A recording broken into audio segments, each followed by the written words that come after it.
We welcome to our session speaker, Mr. Sanjay Mehta, Mr. Dipanjan Basu. We also welcome to our session moderator, CA Mitesh Shah. Right now, we also welcome to the participants of this startup Manthan for the today's session. With this, we are handing over the session to CA Mitesh Shah. Thank you, Dr. Mishra. Hi, friends. It's a pleasure to be hosting a panel consisting of such august personalities in startup world. Both happen to be very good friend and somebody that I've worked together and learned a lot from them. So, trust me, you guys are in for some very, very interesting insights around the startup world when it comes to having the view from an investor lens, because we have got two dignitaries over here who have seen it at early stage. Somebody like Sanjay Bhai, who has been there, one of the most prolific angel investors in the country, an ex-founder himself, set up startups, heaved them off, sold them off, and then one of the first professional angel investor in the country, somebody whom I have personally learned a lot from, and who's well respected in this community. So, welcome, Mr. Sanjay Mehta, in this forum. Glad to host you. Thank you, Mitesh, and thank you, Dr. Mishra, for having me here. Happy to be sharing my notes. Thanks. And then also Dipanjan Basu. Dipanjan also happened to be a good friend and somebody whose acquaintance goes back to almost a decade. His rich experience, CA by qualification, then worked with Myntra as CFO before running various other heads. Finally moved into a VC role, currently partner with Fireside Ventures, one of the most prominent VCs when it comes to consumer internet space and brand space. So they've done some remarkable investments like Yoga Bar, Sarva, and the list goes on. But somebody who actually will help us with the views on both sides of the table, who has been doing this raising funds from wearing a corporate also, as well as now somebody who's on the opposite side of the table and negotiating deals with the startups, with the growing startups. So we'll have a very interesting discussion over here, and hopefully I'll be able to take up your questions also, which you want to pose for Sanjay Mehta and Dipanjan Basu. So welcome Dipanju, welcome to the panel again, Dipanjan. Thanks Milesh. Thank Dr. Mishra and ICAI for this opportunity. Always good to be back where you all started. So very, very humbled to be here. Absolutely. Thanks. So Sanjay, let me just start with you. Maybe I think it will be great to have your perspective. How has the journey been for you? You have been a founder yourself. You've seen the evolution of startup ecosystem when startup was not the buzzword that it is today, right? It started with a very, very faint and modest beginning, right? And the way now it has grown. You've been throughout the journey, witnessed all the highs and lows. So from your perspective as a founder, as an early stage investor, as somebody who's now deeply entrenched in this system, how has the evaluation been? I think the way initially, I used to, if I have to go back a little 20 years behind, any student in the college or school who will not perform or is not good at studies, bole tu to dhanda karega. Right? So it was more of a, I wouldn't say derogatory, but not a great remark. Colleges used to flaunt their 100% placement record. They would be happy to share across saying that Hamara college se itna placement ho gaya 100%. Right? They are proud if their students do job. So that I think has changed. The mindset of entrepreneurship, the fear of failure, those all things are now of past. People look upon startup as a modern version of an inventor, if I can rightly put, the respect what an entrepreneurship deserves today we can see in society. People respect ideas. They are not critical about entrepreneurship in a way that, at early stage, everything is fragile. Student abhi bahar aaya hai. He's just thinking of an idea. And suddenly, there are family or, peer pressure. about saying that take a job. So those things are now, I think a passe, what I've seen across. Huge opportunities due to e-sell. You can take a break in between if you are becoming an entrepreneur. So a lot of, I would say, platform has been given across for students to prove their idea, to take at least that early stage first steps towards building it. So I think in that way, we have come far ahead in that sense in terms of entrepreneurship. What more can be done? There is never a ceiling. I mean, you can do more and more. But I think the way we see across at 100x.vc, we are a first check, early stage fund where we write the first check. Writing a first check is more like faith, where you believe into someone's idea, and it's a pre-revenue, maybe some revenues. You just bank on the founder and give them the first break. This is, first breaks are always tough. एक बार आपको ठीक से break मिल गया, then things go on your own pace. You now have a channelized journey. So first breaks are always difficult. And I always say that, your lead investor or first investor will define your success. Not that they are going to ride along and build it, but it's like how you get across your teacher mentor. Your teachers define your early stage career and shape your thinking, your values, your ethics. Very similarly, it happens across at a first check, where you get across your first brush to how an investor thinks, right? And what is the investor needs and requirements, and how you can start shaping your thinking for an exponential growth. Many times you've got great ideas, but we don't have that exponential thinking. How can this be made 100x better, right? We always have been taught across, go slow, aram se, grow one by one. And today it's the era of speed. Everything which is acceleration, speed is required across. So how can you get a non-linear growth, right? Non-linear growth is what is going to attract investments. So if you are looking to build your business by using venture capital, then you have to think non-linear growth. Non-linear growth comes across because of multiple reasons.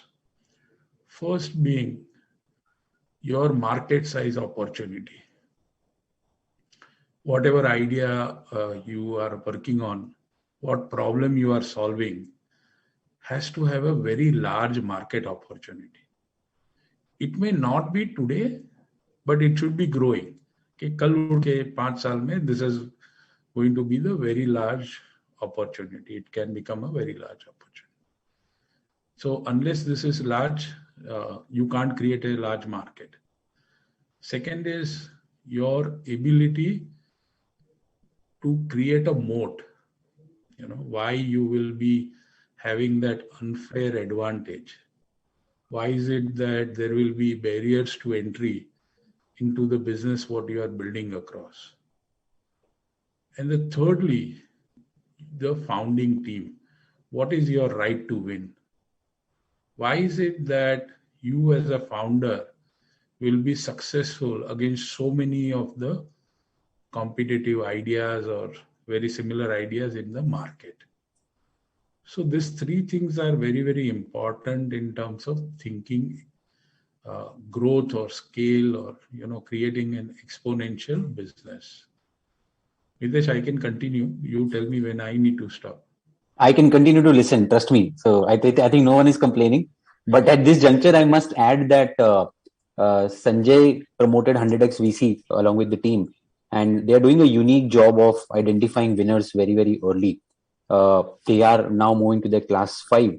and they have so far already picked Sanjay 50 or 60, sorry, 50 companies. 50 unique such startups which have already gone on to raise their next rounds and already bringing disruption to the ecosystem.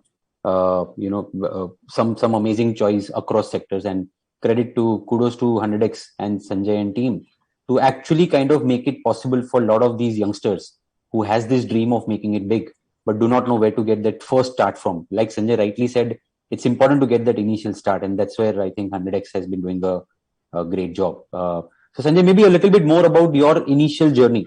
I would love to understand, and the audience as well, that when we talk about the 2000s, right, from 2000 to 2010 and all, how were the days? How difficult was it to raise a check from a VC or get this initial funding? Sure.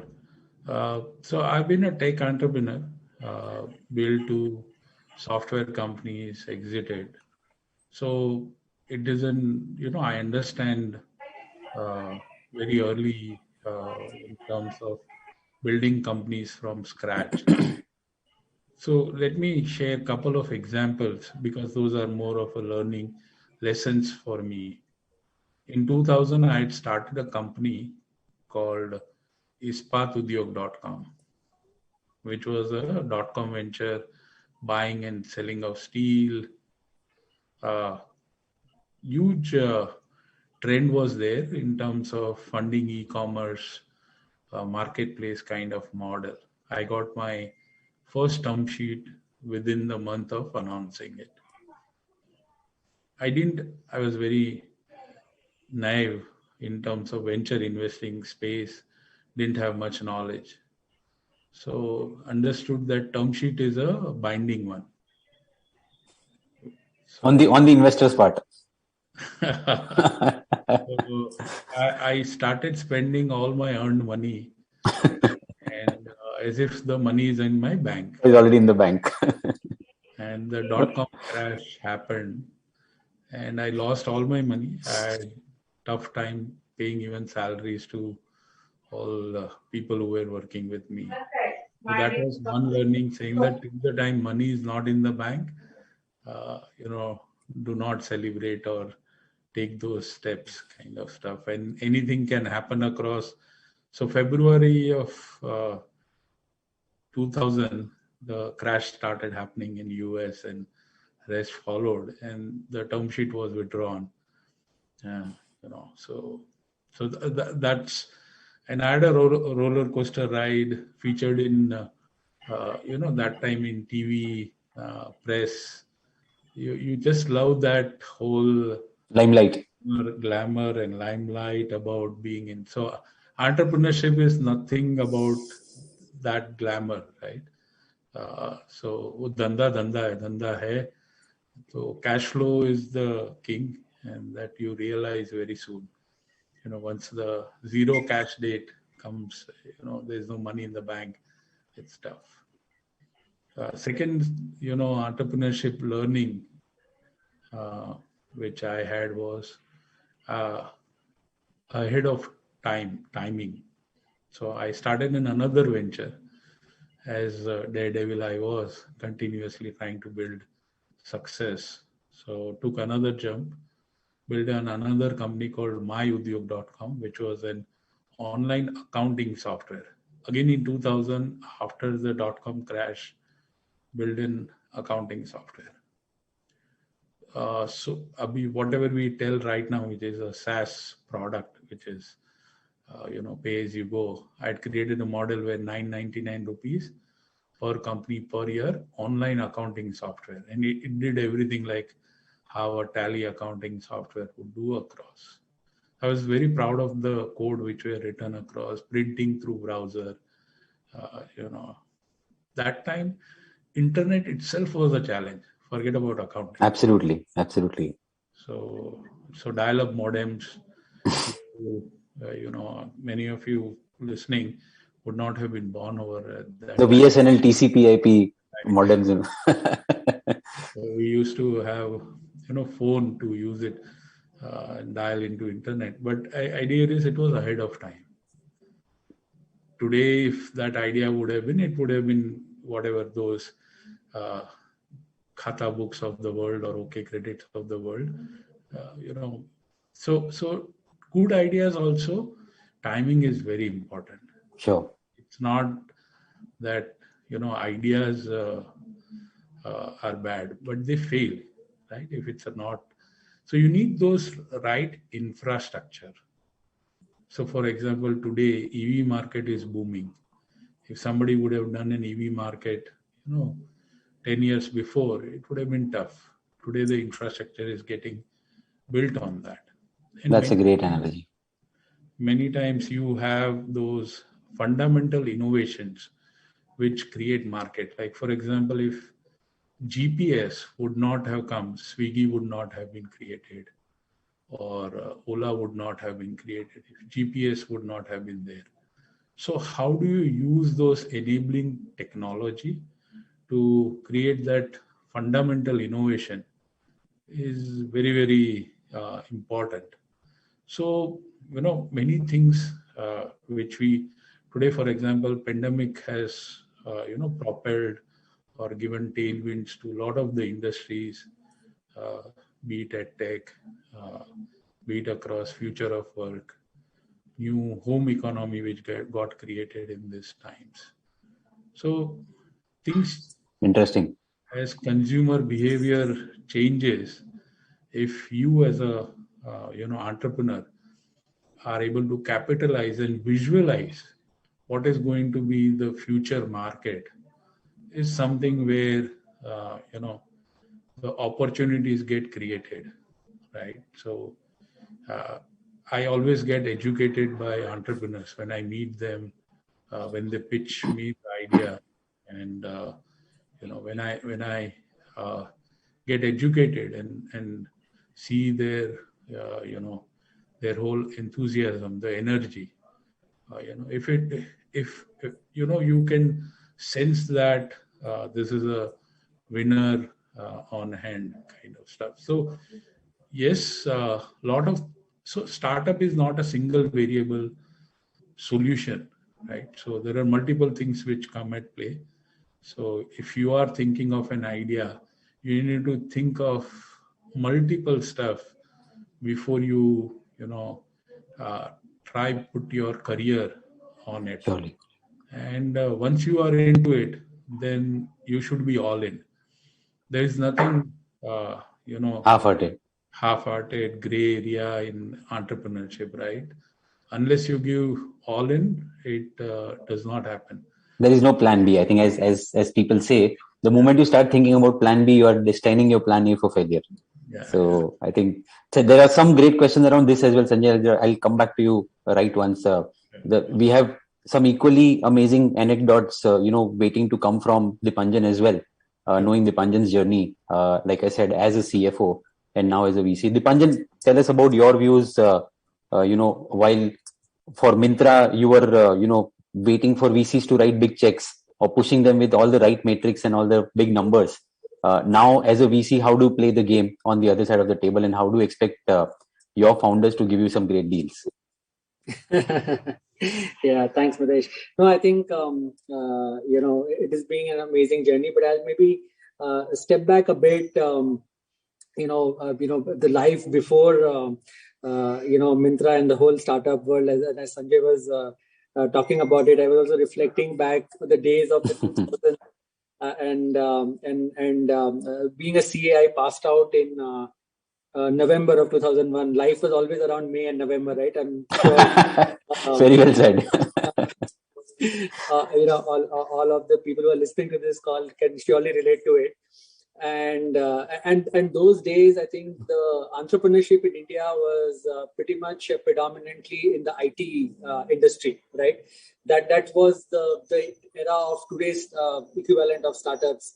And I remember passing out as a CA, getting jobs were not that easy, right? And today, I'm sure people will not be able to relate to that thinking, But if you ask me, that time entrepreneurship many of the people, students, who passed out CA come from some of the other family businesses, right? And there was a trend of actively people moving out of family businesses and getting into professional work. And if you don't get a job in ONGC or HPCL or any of the large PSUs, you would almost consider passing CA as not being, worth enough. I think that was the era, at least, during the time, and I can totally relate to what Sanjay was saying, that, forget about, thinking about entrepreneurship, but even family businesses who are entrepreneurs, and India is known for, very sound families, sound family businesses and create, it's a heart of entrepreneurship. We actually over a period of time killed it. And we moved to jobs and we moved to this thing. So I think that was that period when I joined IT, when in a company called Wipro, which is now of course a much larger company, but those days compared to not getting a job in a ITC or a Hindustan Lever or ONGC was considered to be almost like an unknown bet. And I think if I reflect back, I think, that was the biggest learning I personally got and a boost I got in entrepreneurship, though in a very different context. And I'll share, how that can be related to what it's going on today in the Indian context. But it was all about applying finance and applying commerce in everyday businesses, right? And that was effectively eventually, a great entrepreneur does, and he has a great idea and he applies himself to that idea every single day. And therefore, I believe, for all people who are doing chartered accountancy, right? We hear a lot of entrepreneurs today, who are, from IITs and IIMs and, a lot of this pedigree college. But I think the fundamentals of doing a business is ingrained in the whole chartered accountancy philosophy and course, right? It's effectively, preparing you to be a businessman. It's just that we have kind of moved away from that and we have gone into being accountants. Agreed. Right? But I think that's the biggest learning I got, early in my career once I passed out. That if you apply business fundamentals to every transaction and do a sound business, I think that can be for life. And that actually came in very handy to your point, to your question, Mitesh, that when I joined Myntra, which is an e-commerce business, and that was back in 2016. And e-commerce was still considered as a new, unknown beast for many. Actually, people didn't have an understanding of what e-commerce means, even though we would like to order things from home, but it was not understood as a business. And I remember having this very interesting conversation with Bini Bansal, who was the founder of Flipkart. And he said, look, we are building a strong leadership team. Need good people from finance, and I asked him, what do you think is the role of finance in e-commerce? He said, look, the name itself says e-commerce, so your role is in the name of the business itself, which is that every commerce and every transaction which you do, there is a angle of what finance can bring to the table, and therefore that learning, as the CFO of Myntra, was about creating value. And the creation of value was ensuring that how do you think about investor value in a context of a business which was still ahead of its time, in India, where consumers are still not ready for what businesses like e-commerces can deliver to them. A lot of thing was based on discounts. A lot of consumer adoption was based on a different behavior which the Indian consumer was not used to. Correct. So in that context, what does value creation means? And I'm sure today the big question is, how can a loss-making company, do an IPO, and why does Amazon or a Flipkart doesn't make money? Why, why does they still get valued? And I think that was an interesting learning from that journey, that if you are creating a long-term sustainable sticky platform, and there will be an inflection point where every business has to make money. But at what point of time, what investments, and therefore, thinking about the value creation from a different standpoint. And now that I've jumped on to the VC world, where of course not a a big proponent of the fact that people should burn money and grow businesses. That's definitely not what I'm hinting at. But it is all about creating value creation, right? In fact, Sanjay just hit it on the nail, is saying that, look, sometimes the idea just is it clicks. You know that, this is an idea which is ready to be exploded. But now, how do VCs like us can just back that idea, not only in terms of putting capital, but how do you give that ecosystem for that idea to kind of generate in a very healthy manner? I think that is a key thing. If you're able to, great ideas can actually go to the ruin if it is not healthily, nurtured, by both investors and the entrepreneurs. So that is what I think we, and personally, I, get excited every day that one, we learn from entrepreneurs every day, how ambitious and how, audacious their thinking is.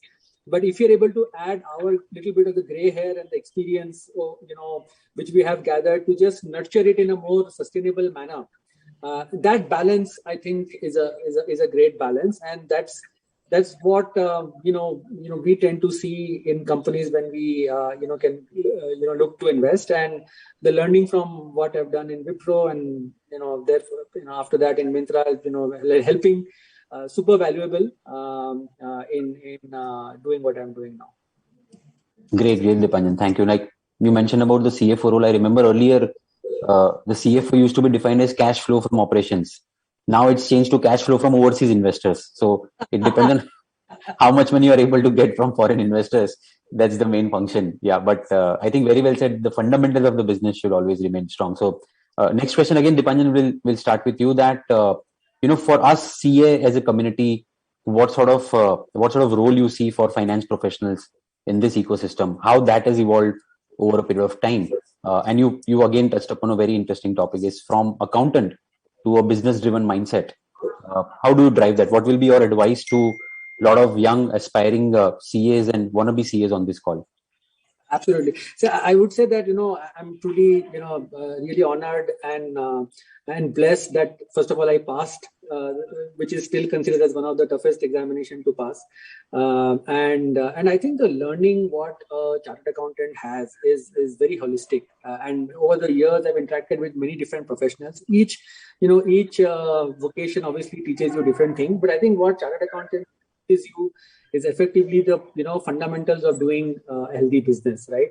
Now, of course, accounting is a part of it, governance is a part of it, compliance is a part of it, taxation is a part of it. At least what I have learned is not seeing any of these in silos, not seeing the life from the viewpoint of an accountant or a tax advisor or a lawyer or a cost accountant.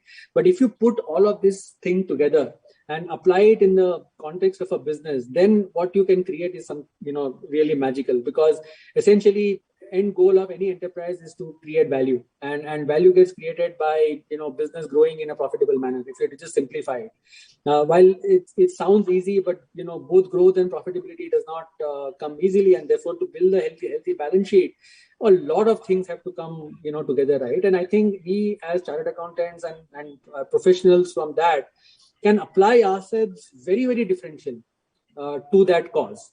In fact, I think companies like Wipro has really given finance professionals that platform to be able to, convert that, the educational learnings, etc., what we have into business. And that actually have created many entrepreneurs and many business leaders over the period of time. So my big learning personally and advice to possibly all the aspiring chartered accountants is that don't look at the course as an expertise in each subject. Of course, you will be an expert in tax and accounting. There is no question. There is no other course in India which gives you more expertise than that. But how do you practically apply that in value creation is a much, much bigger learning. And today's context, when you're talking about raising funds, value creating, even from a investor relationship standpoint, the scope has just got expanded.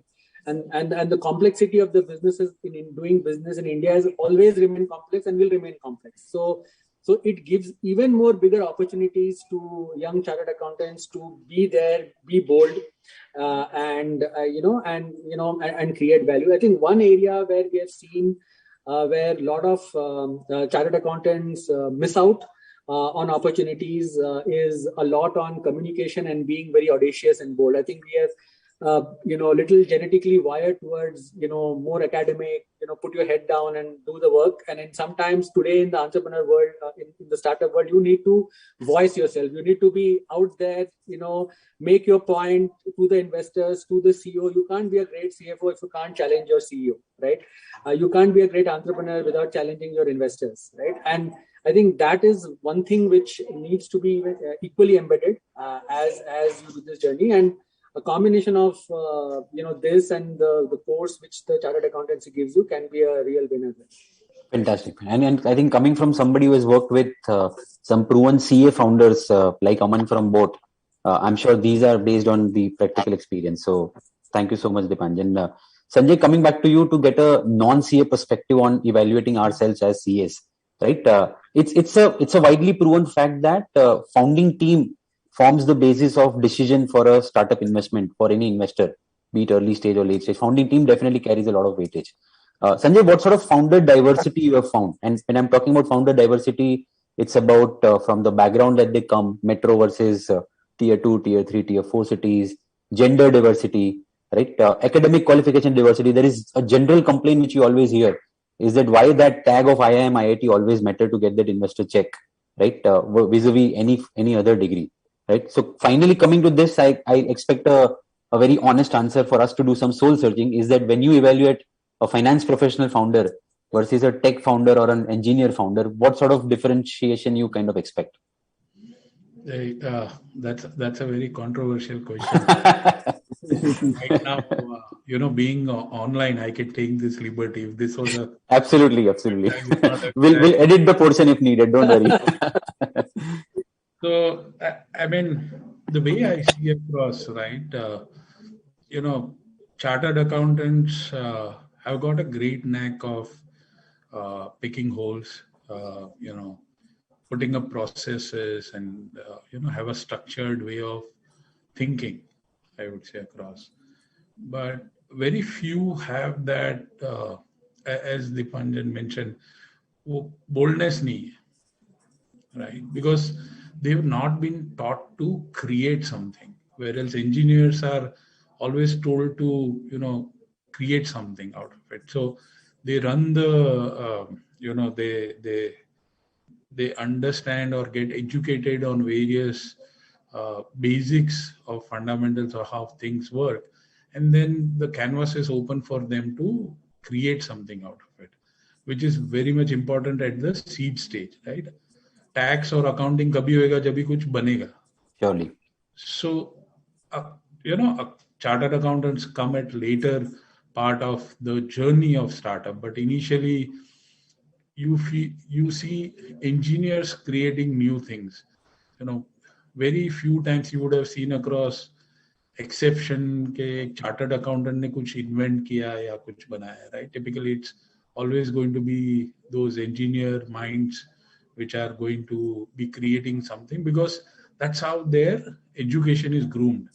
CA is all about how the boundaries are and how do you adhere to boundaries, how do you, so I in fact tell a lot of the startup entrepreneurs saying that no innovation in legal and finance, right? Legal and finance always adhere to, the law of the land. I mean, you can't do any innovation over there, no dressing up. So you educate on that. Now, chartered accountants are meant to adhere to that law of land. So that mindset of breaking off or creating something from ground is somewhere missing on that side. Having said that, have I funded chartered accountant founders? Yes, I have done. It's not that you don't invest into it, but that breakthrough mindset, right? Something where, so I'll give you a future prediction, right? There will be two set of, people or workforce which will be there. One workforce is going to tell computers what to do. Second workforce is where computers will be telling that people what to do. So there will be software programmers who will be telling computers what to do. And there will be people where computers, like today Swiggy, the guy will be told across where to pick the parcel, Correct. kitchen, what to cook, everything. Uber driver, they will be told where to pick up, where to drop. Everything is driven and told to that workforce by a software. So world is divided into two parts. Now, how does chartered accountant community come into this whole play is where, education has to evolve. I mean, I'm just Amazing. trying to make a point and not trying to derail or anything of that sort. I've funded. Absolutely. No point well taken. But I'm just trying to say that the future is all going to be tech. Now, how that tech is going to get involved within the whole learning while you are. See, one thing which I see an advantage is once there is a one founder who is a chartered accountant, chances of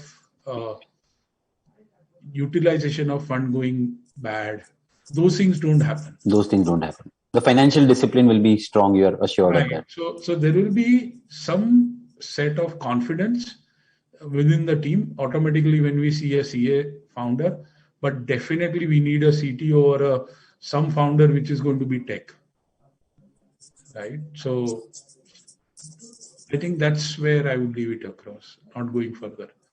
Thanks. No, I think these are very valid inputs. And I think just to add to that, probably these feeds have now been taken. We see a lot more many agile, energetic CAs taking up the entrepreneurship mantle as well. And at this juncture, I would like to congratulate ICAI as well for coming up with such initiative. Like Startup Manthan is one such initiative where we are invigorating thoughts around entrepreneurship and startups, taking both VC and founder perspective. So thanks to ICAI, and right steps in this directions have already been taken for some time now. Thank you. And Sanjay, coming back to my other question, in terms of other general diversity amongst founder, female founder versus male founder, small town versus metro and all, how have you seen this divide being narrowed down now or still keeps widening up?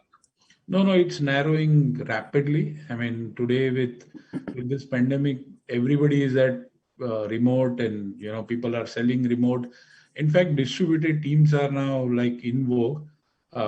So I see that, even the small town startups, founders are able to access talent and they are now open across to work on a distributed team. So I think that has changed quite a lot with things, teams getting distributed. On a woman side of it, I think we need to do more. There's quite a lot of gap in terms of gender diversity. We have not been able to promote, especially even in the VC space. We just inducted a female chartered accountant in our team at 100x.vc, first female team member to get inducted. So the idea is we need more gender diversity to happen across investor side and also from the startup side of it. While I would say 1/3 of our startups have female founders, but I think there's a lot more to be done across in that space. We need more education to be given across, more platform to be given across for women who would like to embrace entrepreneurship. Fantastic. Some very interestingly, since just to add on that point, Sanjay, since we invest in consumer brands, actually we are seeing much more women entrepreneurs. Yeah. World, and actually more than 50% of our founders are actually women founders and doing extremely well. So that's a very good early sign that there is a clear shift. And as you rightly said, that earlier, a lot of, irrespective of gender, people used to get into entrepreneurship just when you think nothing else is working, let me try this out. But we are seeing top quality professionals and including women leaving their jobs despite managing family and kids and, doing the hard work of being a very, entrepreneurship is not easy at all. Very, very encouraging to see people, getting into that. So. Interesting. Yeah, completely agree. So Dipanjan, extending on Sanjay's thought and taking cue again from what you just said, how have you seen, we have evolved a lot in terms of startup ecosystem. The number of unicorns we have created just in this year. The funding that we have seen at each stage, with efforts from likes of 100x VC, Fireside. Let me add Inflection Point Ventures as well, and the other outfits in the ecosystem overall. I think getting funding or having a good boost to the startup ecosystem, it's happening now. How do you compare this with the much more evolved or developed so-called startup ecosystems like US or China, or even for that matter something like Israel and all?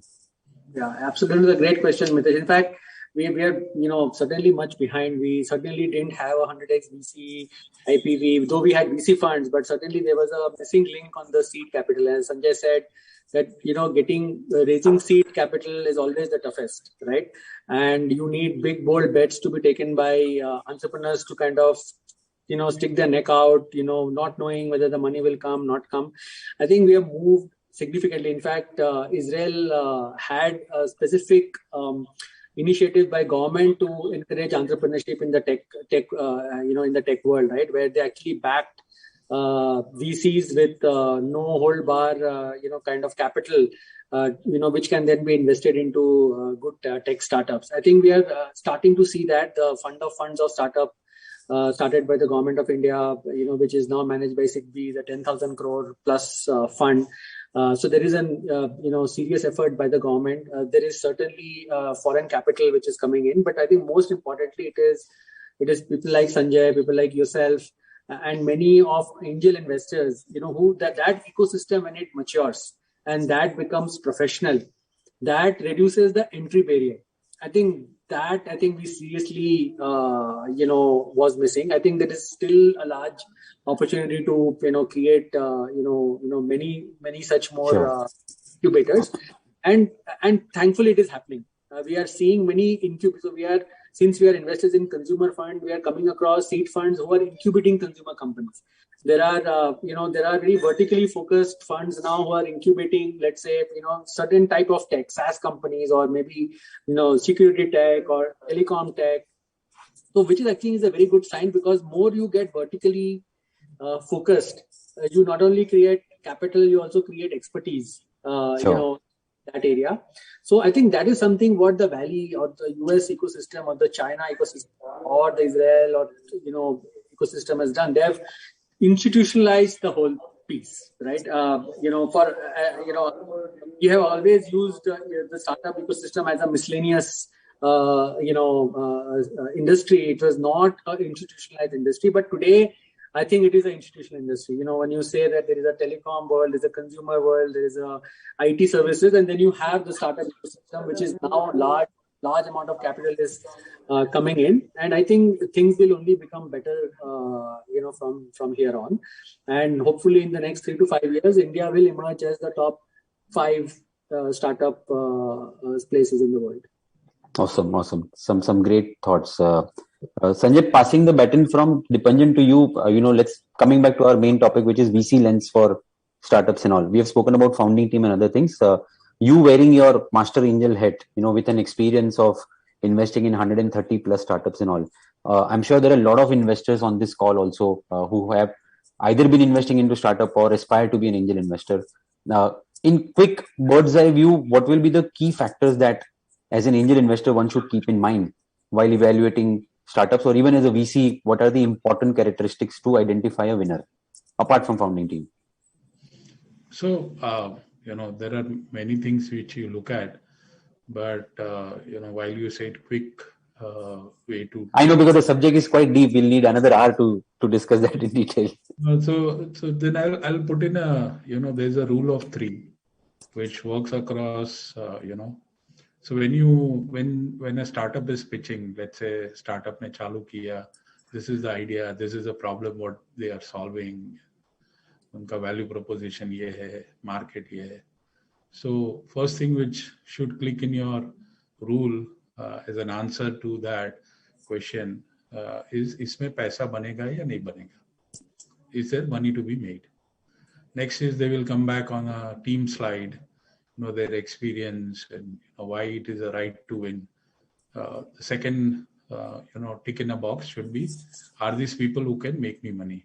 And lastly, when they talk about the execution plan, their how they make money, what is the valuation, all the number stuff, how much money I can make.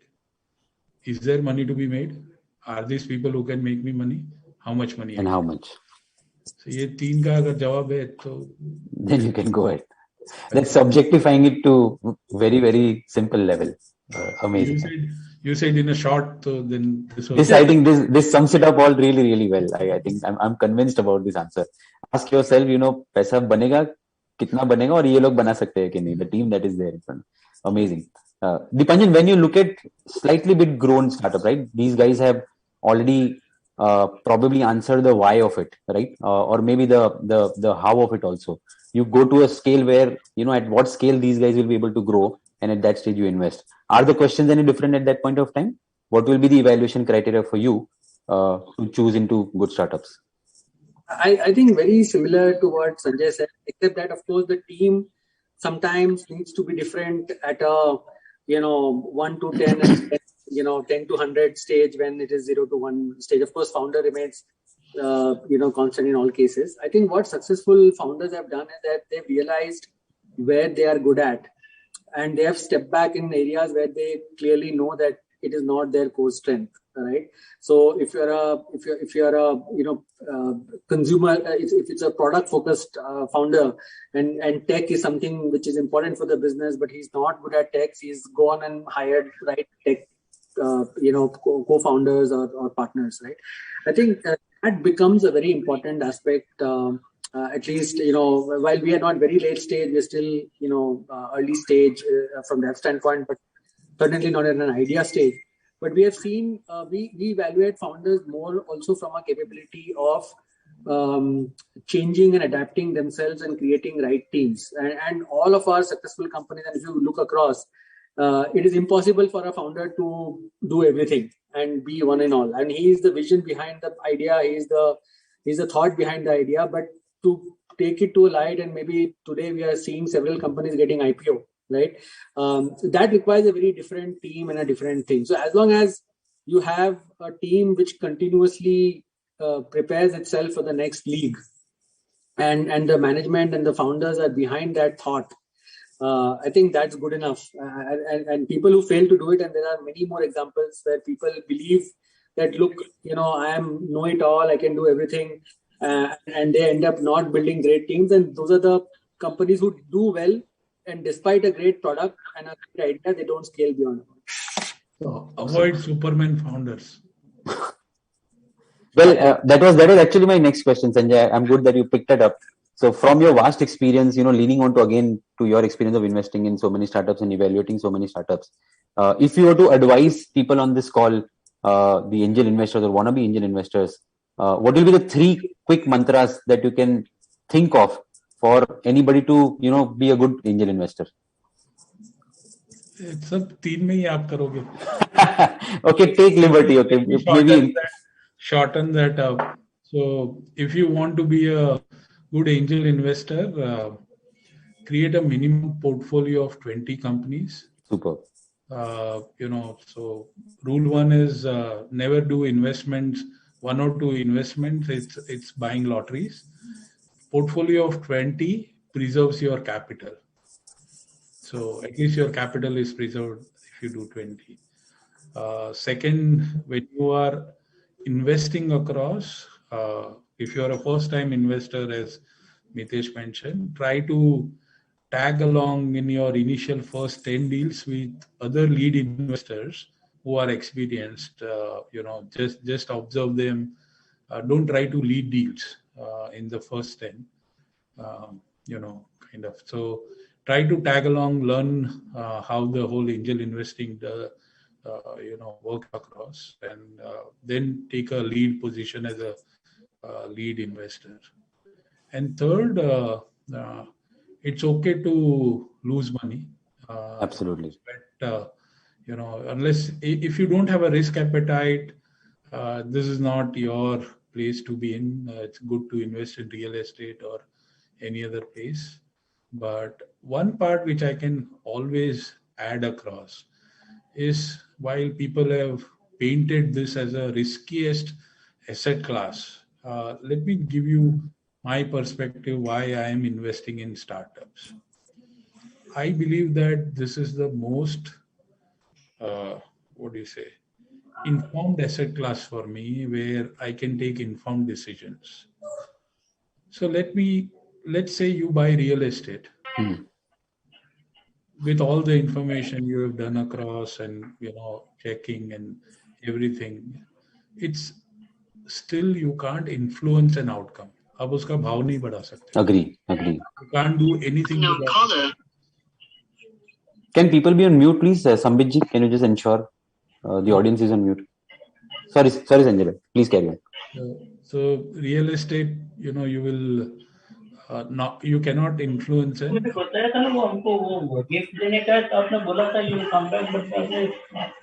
Sambit ji, Ganesh, can somebody take care of this noise, please?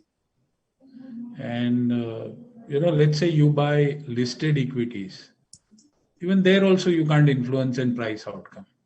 You're merely recipient of the information, yes. And people talk about corporate governance, saying that listed equity mein hamare paas data rehta hai. Everything is feeded to you. So we have seen so many big names in every aspect where corporate governance have been compromised, including the best of the brands, be it Infosys, with the fight what we have seen. And many times people say that, oh, isme emotions nahi hai, number hai. And sometimes I wonder across, if that is the case, why Jet Airways is still listed? Jet Airways as a company has no asset, employees, nothing, kuch nahi, still is listed and people are trading into it. So I don't see why startup is risky, why people are painting startup. This is the place where you can work with founders. You are close to founders. You actually can influence an outcome if you help these founders. You can actually, when I work with founders closely, I have seen my outcomes, my return, my IRR just shooting up, because I have spent time building that company. Amazing. I'm working with that founder closely to help them scale. So as an angel investor, if you are looking this as a wealth kind of stuff, I wouldn't say you would be happy with the outcome. But if you like working with entrepreneurs, you will. So risk is 1x, upside is unlimited. That's what I would like to end. That's the punchline. And I think this is a great summary of an elaborate session. But you're right. I think and I think gladly now the lines are slowly conjoining. They are connecting each other with now the grown startups actually hitting the public market and going for listing as well. So that will probably give some. All wealth is created if you are early, right? Yes, of course. What outcome you will get across when you buy the listed shares? Nothing. No allotment only, sir. IPO mein kahan allotment? That's a different pain point altogether. Let me not get there. But Dipanjan, flipping the question for you, what will be the 3 advice that you'll give to the founders? Wearing your VC hat after having met so many founders, what are the biggest turn-ons for you as a VC when a founder pitches to you? What are the 3 advice that you'll give them? So I think one is, the idea has to be really a passion behind an idea. I think one should not do a startup just because, it's a kick or it's something they would just want to do. You'll see all great outcomes are born out of a real necessity or a deep insight. I think at least one thing which we, at least in the consumer space, we look for is what is the insight because of which this, idea is born. If there is no insight and there is no, fire behind it, no matter what, it doesn't work. And therefore, because everybody is doing, and there is a lot of clutter also where you can just keep, building something which doesn't have that, market fit. So I think that is one which everybody should internalize that, why this is a great idea. One should convince himself that why I am investing in this idea, putting my life effort and time and effort behind it. I think that diligence everybody owes, every founder owes it to them. Second is always look for a large vision. Having found the idea, having found the right match, then the next is that you should think large and think out of the box. I think again you will find the real big outcomes are where people have gone beyond their own means and created something which is magical. So the vision and the large vision is very, very important. And the third is just the build organizations and cultures and not just valuations, right? I think that's the biggest Fantastic. thing. Phenomenal. Eventually valuation will follow. I think one should, and that is my learning from someone like Mr. Premji, right? Which is, if you think about Wipro as a startup back 30 years, 40 years back, if somebody would have built it to make money, I think you wouldn't have the legacy what it is today, right? So I think create legacies, which means create something which generations will remember you for. I think that requires different approach to the business and just not the ideation of making money. I think these three actually makes, in our view, something like which is magic coming together. So well said, Dipanjan. I think, as they say, chase excellence and success will follow. I think that's very, very important. Sambhiji, do we have any questions from the audience that they want us to take? Or then I'll take my last questions. No, sir. Till now, we have not received anything. Okay, fine. So I think probably we have covered everything. I'll like to utilize, if we have 3 minutes, to play a quick fire, just to kind of add some more fun. So starting with Sanjay. Sanjay, what weighs more in an investment decision for you? Deep due diligence or instinct? Gut. Awesome. Dipanjan? Instinct. Great. Starting with you, Dipanjan. Rockstar founders in a dull sector, out of favor sector versus average founder in a high growth sector. Which one you will prefer? Rockstar founders. I mean, they can create. They can turn it around. Anything. Sanjay? So there is a saying, market wins all the time. So you got a great team, but there is no market. The market wins. Because kitna bhi kar lo, maal bikega nahi. Even if you got an average team, but market is just growing, they will survive and grow. So market wins all the time. So you always chase the markets. That's Great perspective. Sanjay, one Indian and one global founder that you absolutely admire. I think I would say now with Zomato being the first one, I would put that. And if you give me an opportunity, I think your erstwhile founder, Bhavish Agarwal. That's two who have been leading lights in that sense, who've been able to continue their march, right, in that sense. And I think globally, I believe, everybody's favorite, Elon Musk. Yeah, all moonshot. Tops the charts always. Literal rocket science. Yeah. So, one of the things which I learned over, if I got 1 minute to Mitesh, if you listen to Elon Musk, when he pitches or when he talks, he doesn't talk today. He talks 10 years ahead. That's what founders should do. Everybody pitches what they are doing today. They're not pitching what 5 years, 10 years down the line, how they will change the world. So, a lot of learnings from that man. Huge. Completely agree. Dipanjan, one Indian founder and one global founder that you absolutely admire. Yeah, I think I would put Mr. Premji, Azim Premji, as an entrepreneur of a very different league. I still need to see a new age entrepreneur heading in that direction. And I think globally, I think I have two entrepreneurs I always looked up. Of course, one Warren Buffett, the way he has thought about value creation and entrepreneurship, mixing both instinct and deep diligence, as you had reached out. That is the classic example. And the other inspiration for me is Ray Kroc of McDonald's, right? Where is how an example of you don't need to be necessarily the idea and the brain, but it is just the execution and the will to so while the McDonald's brothers created McDonald's, but the McDonald's the way it is today is created by Ray Kroc, right? So I think those are the two names. Amazing.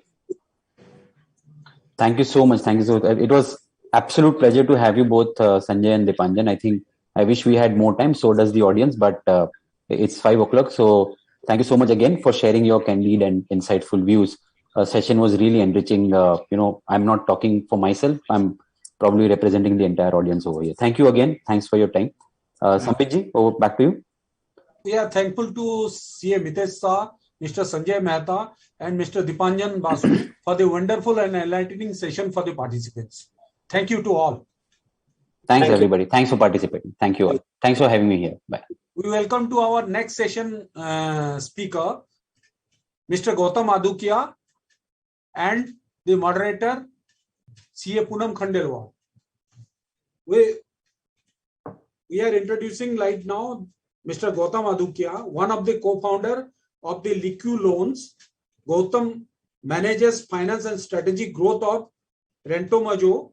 He is an IIM Calcutta graduate and a CFA charter holder.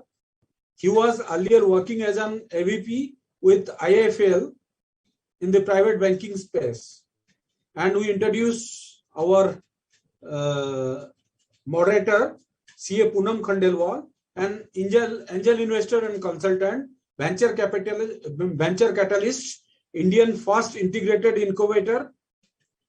With this, we will welcome our session moderator and our speaker, Mr. Gautam Adukia.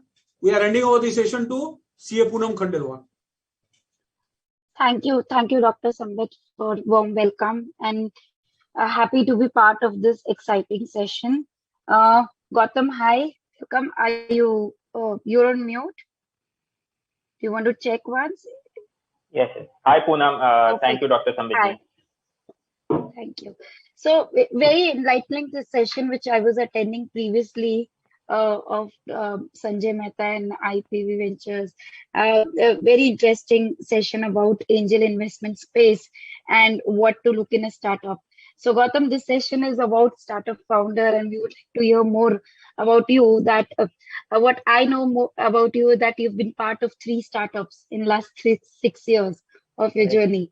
Before that, you were playing more of a corporate role. So what excited you, or what was that, or how that the turns of event happened that you had to shift from a corporate role to a startup founder? Sure. Thanks, Poonam. So I graduated from IIM Calcutta and joined IIFL Wealth right after that. I am audible clearly, right? Okay, great. Yes, you are. So worked there for about 3 to 4 years, and if you remember, this was the 2011 to 2015 phase. A lot of startups had just started cropping up and occupying a lot of media attention and space. Obviously, Flipkart led that pack. And I remember one article, right? This was probably late 2013. I read this was front page on Economic Times that Zomato has just got a 1,000 crore valuation, and even that seemed like a very large number back then. Today, obviously, it's probably 130x that in terms of market cap. But that got me thinking, right? That India is going through a very, very exciting phase where a lot of these new ventures are coming up. For the first time in decades, you have a lot of capital that is available for new first-time entrepreneurs, right? Historically, if you think of it, prior to 2000, most of the new companies were set up by existing industrialists or people who came in from rich family. Someone who's coming from a more humble background never had that access to capital, which they could use to achieve very, very large dreams, right? So that got me thinking that India is going to go through a very interesting transformation over the next couple of decades. You would rather be part of it or than being a spectator and sit outside and become a viewer to that.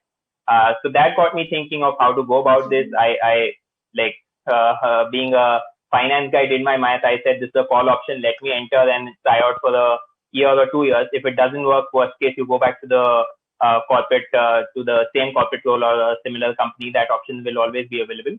But if it does work, then you will find it very interesting. And that's when it clicked. I joined housing.com. That at that point of time was the hottest startup out there in the market, especially in Mumbai. But by the time I joined it, it went through a turbulent phase.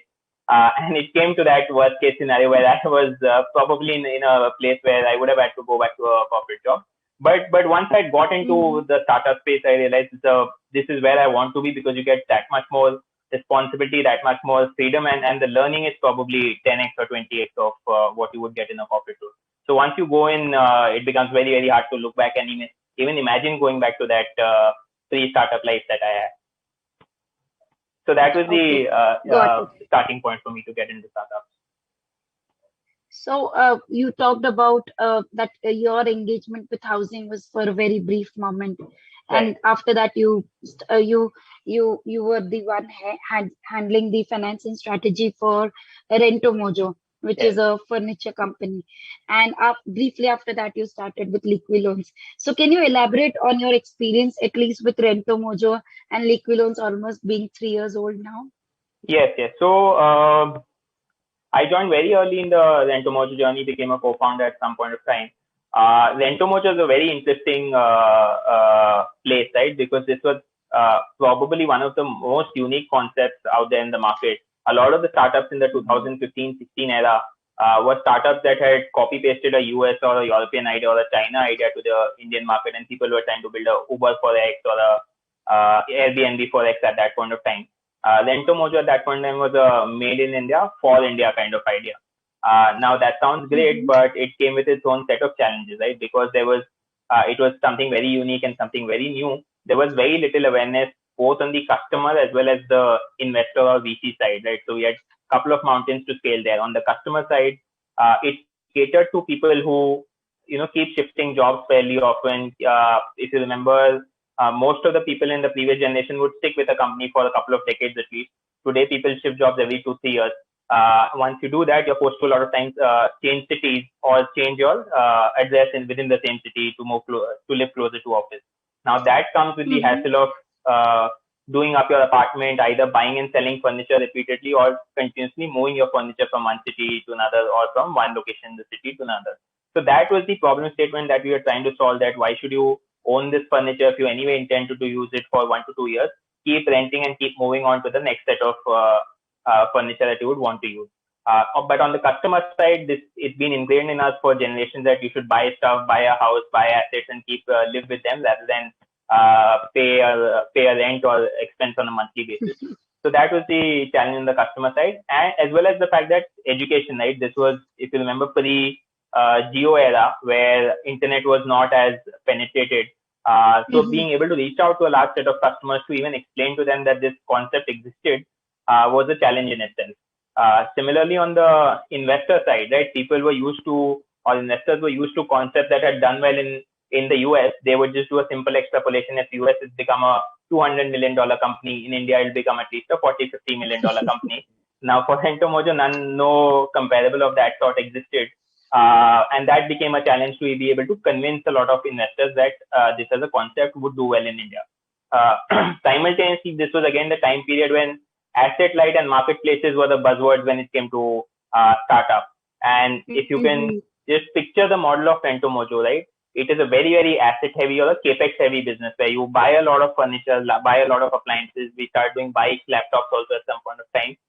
You pay all of the money upfront, and the income from that only comes over a very long period of time. So your paybacks will range from 12 to 18 months depending on the asset.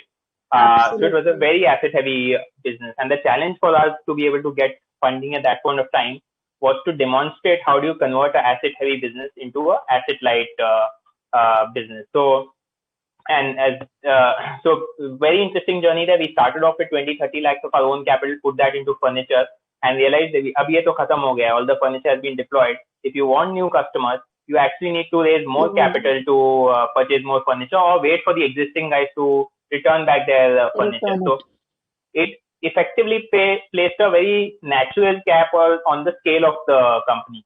And necessity is the mother of all invention. We said, how can we go out and find a solution to this? So we went back to the vendors that we were working with and asked them to, instead of selling the furniture to us, lease the furniture to us, and we would onward lease it to individuals and give them a share of the profit. So that also worked for a couple of months or 3 months, and then vendors started coming back and saying, that I am running into working capital issues. We can only give you so much furniture. So that again got us thinking. This was the second problem that we encountered, that the vendors giving us furniture as well as capital, which is assigned to that furniture. What if we were to split the two? Let the vendor supply the furniture and let investors or HNIs come in and supply capital because they have excess capital at some point of time. So build that into a financial model for HNIs where they could invest, own the furniture, lease out to us, and we would onward lease it out to individuals. So there was quite a bit of financial innovation that went into Rentomojo.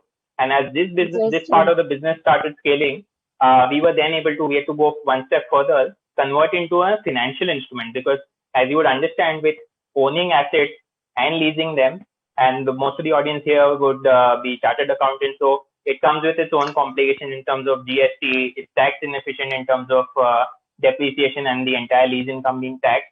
So this was a nuance that a lot of HNIs did not appreciate. So then we had to go one step further and convert this into a pure financial instrument, where all of these complications were out, and there was no size barrier in terms of the ticket size. So build that up, and eventually during this journey, we were able to get funding from Axel Partners, IDG Ventures. At some point in time, Bain Capital came in, and most recently, even Samsung Ventures has invested there. Okay. That's interesting. So what I, while we were talking about Rentomojo, I remembered of McDonald's. On the face, it looks like a company selling burgers, but then there was a financial model which was involved. So I'm sure with your Rentomojo journey, you would have learned a lot of things which you would have applied here. Like you spoke of the word pre-geo era, which is something, a new word I've heard from you. Probably startup founders use that word, Right. pre-geo era. So we'll come to that one also, because I would like to understand if COVID has impacted your business, and how this geo factor would have helped you, to reach out to more people, and have a more like what you were talking right now, the asset light model. We'll come to that. Before that, we would like to know more about Liquiloans, because audience would like to understand what you exactly do. Sure. So I think Liquiloans, if not more, has been an equally exciting journey as Rentomojo was. In fact, the genesis of Liquiloans itself was set up during the Rentomojo period, right? When we completed our Series B round of funding in Rentomojo from Bain Capital, there was a gentleman called Renaud Laplanche, who also became an angel investor at Rentomojo. He was the founder of Lending Club. And Lending Club at that point of time was the largest peer-to-peer lending company in the world, based out of San Francisco. So he realized that Rentomojo was also a quasi P2P sort of model, and he really liked the model and the uniqueness of the idea. So once we started interacting with him, we got a very great understanding of how his journey was, right? So he started Lending Club in 2005, 2006. As soon as he started, he ran into the 2007, 2008 global financial crisis, which was a crisis in itself, but was also an opportunity for something like peer-to-peer lending to pick up steam and start growing. Then he went through a cycle where SEC started regulating the segment. Eventually took the company to a IPO on the Nasdaq for a $5 billion valuation. So there was a lot to learn from Renaud's journey. And coincidentally, RBI also came out with the master guidelines on P2P lending in around the same time, which was October 17. So that got us thinking that, in a country like India, all of us would have lent money to friends and family. There is a lot of formal and informal lending that happens in communities like the Marwadi, Gujarati, Sindhi community. So peer-to-peer lending as a concept has existed in the country for about 30, 40 years. But it's never been formalized, and it's never took off in that sense in the absence of regulation. So as soon as RBI came out with the guidelines, it got us thinking. It was a very hard decision at that point in time to move on from Rentomojo, but there were 4 people at Rentomojo. 2 of us, Achal and I, who were school friends, decided to move on from an executive capacity and start Liquiloans at that point of time. So the backstory of Liquiloans actually was set into place at Rentomojo itself. Now, Liquiloans is a peer-to-peer lending platform, essentially allowing individuals like all of you all to invest onto the platform, lend to individuals, again, like you also borrowers on the other side, and make some interest income out of those borrowers. So that is the inherent concept of P2P lending, where many people lend to many people and make money off the platform. Structurally, what it tries to solve for is the inherent margins that banks make, right? So when you and I go and do a FD at a bank, Poonam, in today's market, they'll give you a 4 to 5% return. Now, and if we were to go and take an unsecured loan for them, they'll start at 12 to 14%, go all the way up to 20% certain cases. And if you, God forbid, if you have to borrow on your credit card, they'll probably charge you 40% kind of ROI. And in today's day and age, right, it's criminal when we keep shouting of farmers not getting their due and there being multiple middlemen. in something which is right in front of our eyes, the bank borrowing at 4-5% and lending the same money back to you at 15%. It's a 3x markup, and we are fairly okay with it. So this was the same problem that Renault had tried to solve for in the US, right, where there the deposit rates were 0.5% to 1% for people saving their money. And when they would go and borrow, the same bank would charge them 6 to 10%. So what inherently P2P lending tries to do is collapse the spread that banks or NBFCs make, and create value for both the lender and the borrower. So now you can bridge the gap. The lender can make 8 to 10%. The borrower can probably borrow at 10 to 12%. And the platform, being purely digital in nature, your costs are not as high as the bank, right? So we don't have branches. We don't have hundreds of people working. They're not paying that much amount of rent. And you can, because you're using technology in today's day and age as compared to branches which were more OPEX heavy in nature, you can pass on that benefit to both the lenders and the borrowers. Interesting. So it's everything about liquid loans. So what has been traction for liquid loans in last 3.5 years? Right. So when liquid loans started, it was an equally difficult start, right? This was back in 2018. Platforms in the P2P lending space had already existed for about 5 years prior to that, but none of them had scaled. And what had unfortunately happened is that the focus of most of the existing platforms at that point of time was on the subprime borrowers. So now, just to give an analogy, on the corporate side, you have CRISIL ratings, right? Starting at AAA, AA+, and so on, going all the way up to C and D category, which is the lowest notches. On the individual borrower side, you have a CIBIL score, which I'm sure most of the people would be aware of, but just to add some more nuance there. So on the CIBIL score, you get a score from 300 to 900. 300 to 600 is typically considered subprime or low quality borrowers. 600 to 700 band is typically considered medium or near prime borrowers. And 700 to 900 is the high quality borrowers, which are prime in nature. So only at any point of time, about 10 to 25% of the borrowers lie in the prime band.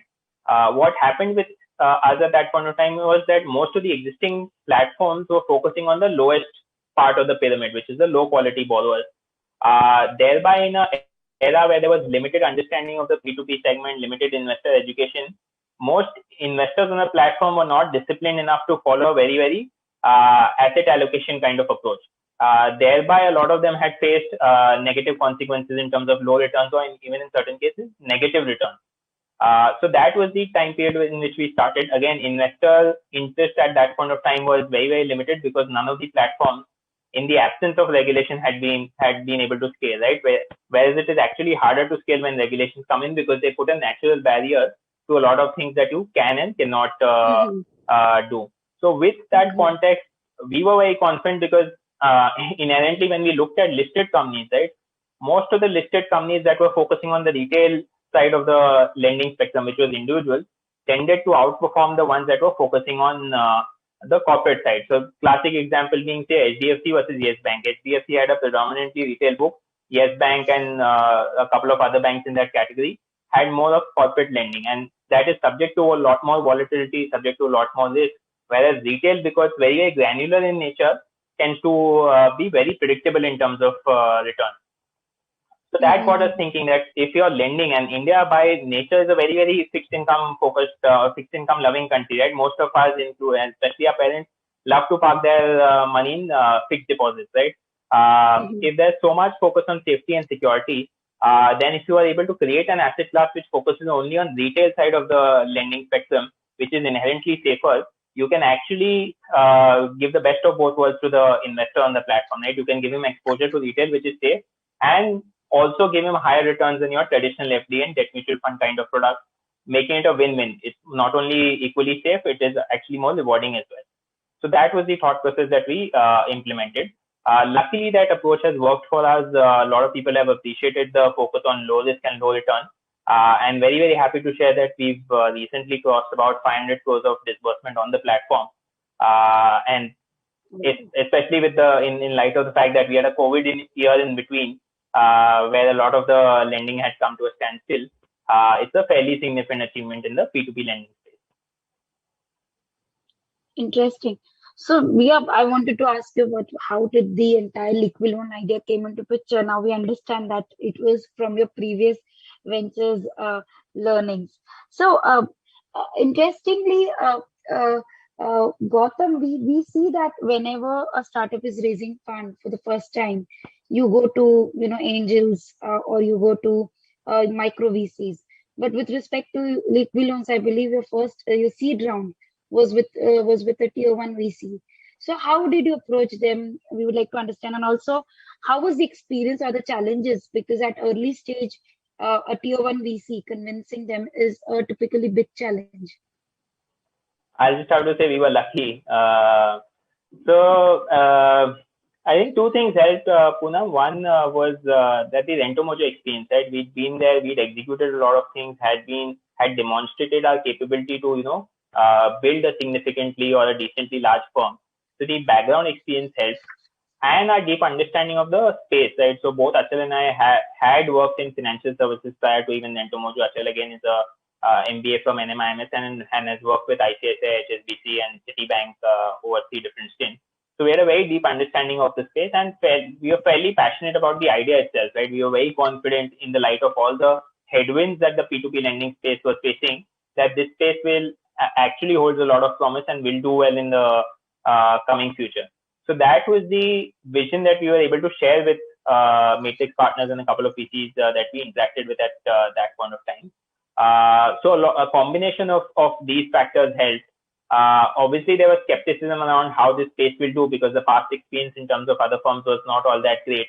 But we had some idea about how we will approach this differently, what are the changes that we'll make in the industry, and just our overall conviction in the idea, I'm guessing would have helped in terms of being able to close one of the deals. Okay. So yeah, in the previous session only we were discussing if as an investor, whether you look at the idea or you look at the founder. So I believe with respect to you guys, people looked you as a founder who have experience, to pull this off. Excellent. So coming back to the previous question, did COVID impacted your business positively or adversely? And how did you, because COVID has been see, as India, obviously we've added almost 50% of the unicorns have been added in last 1.5 year, which is crazy. But at the same time, the existing companies, few of them face some problems.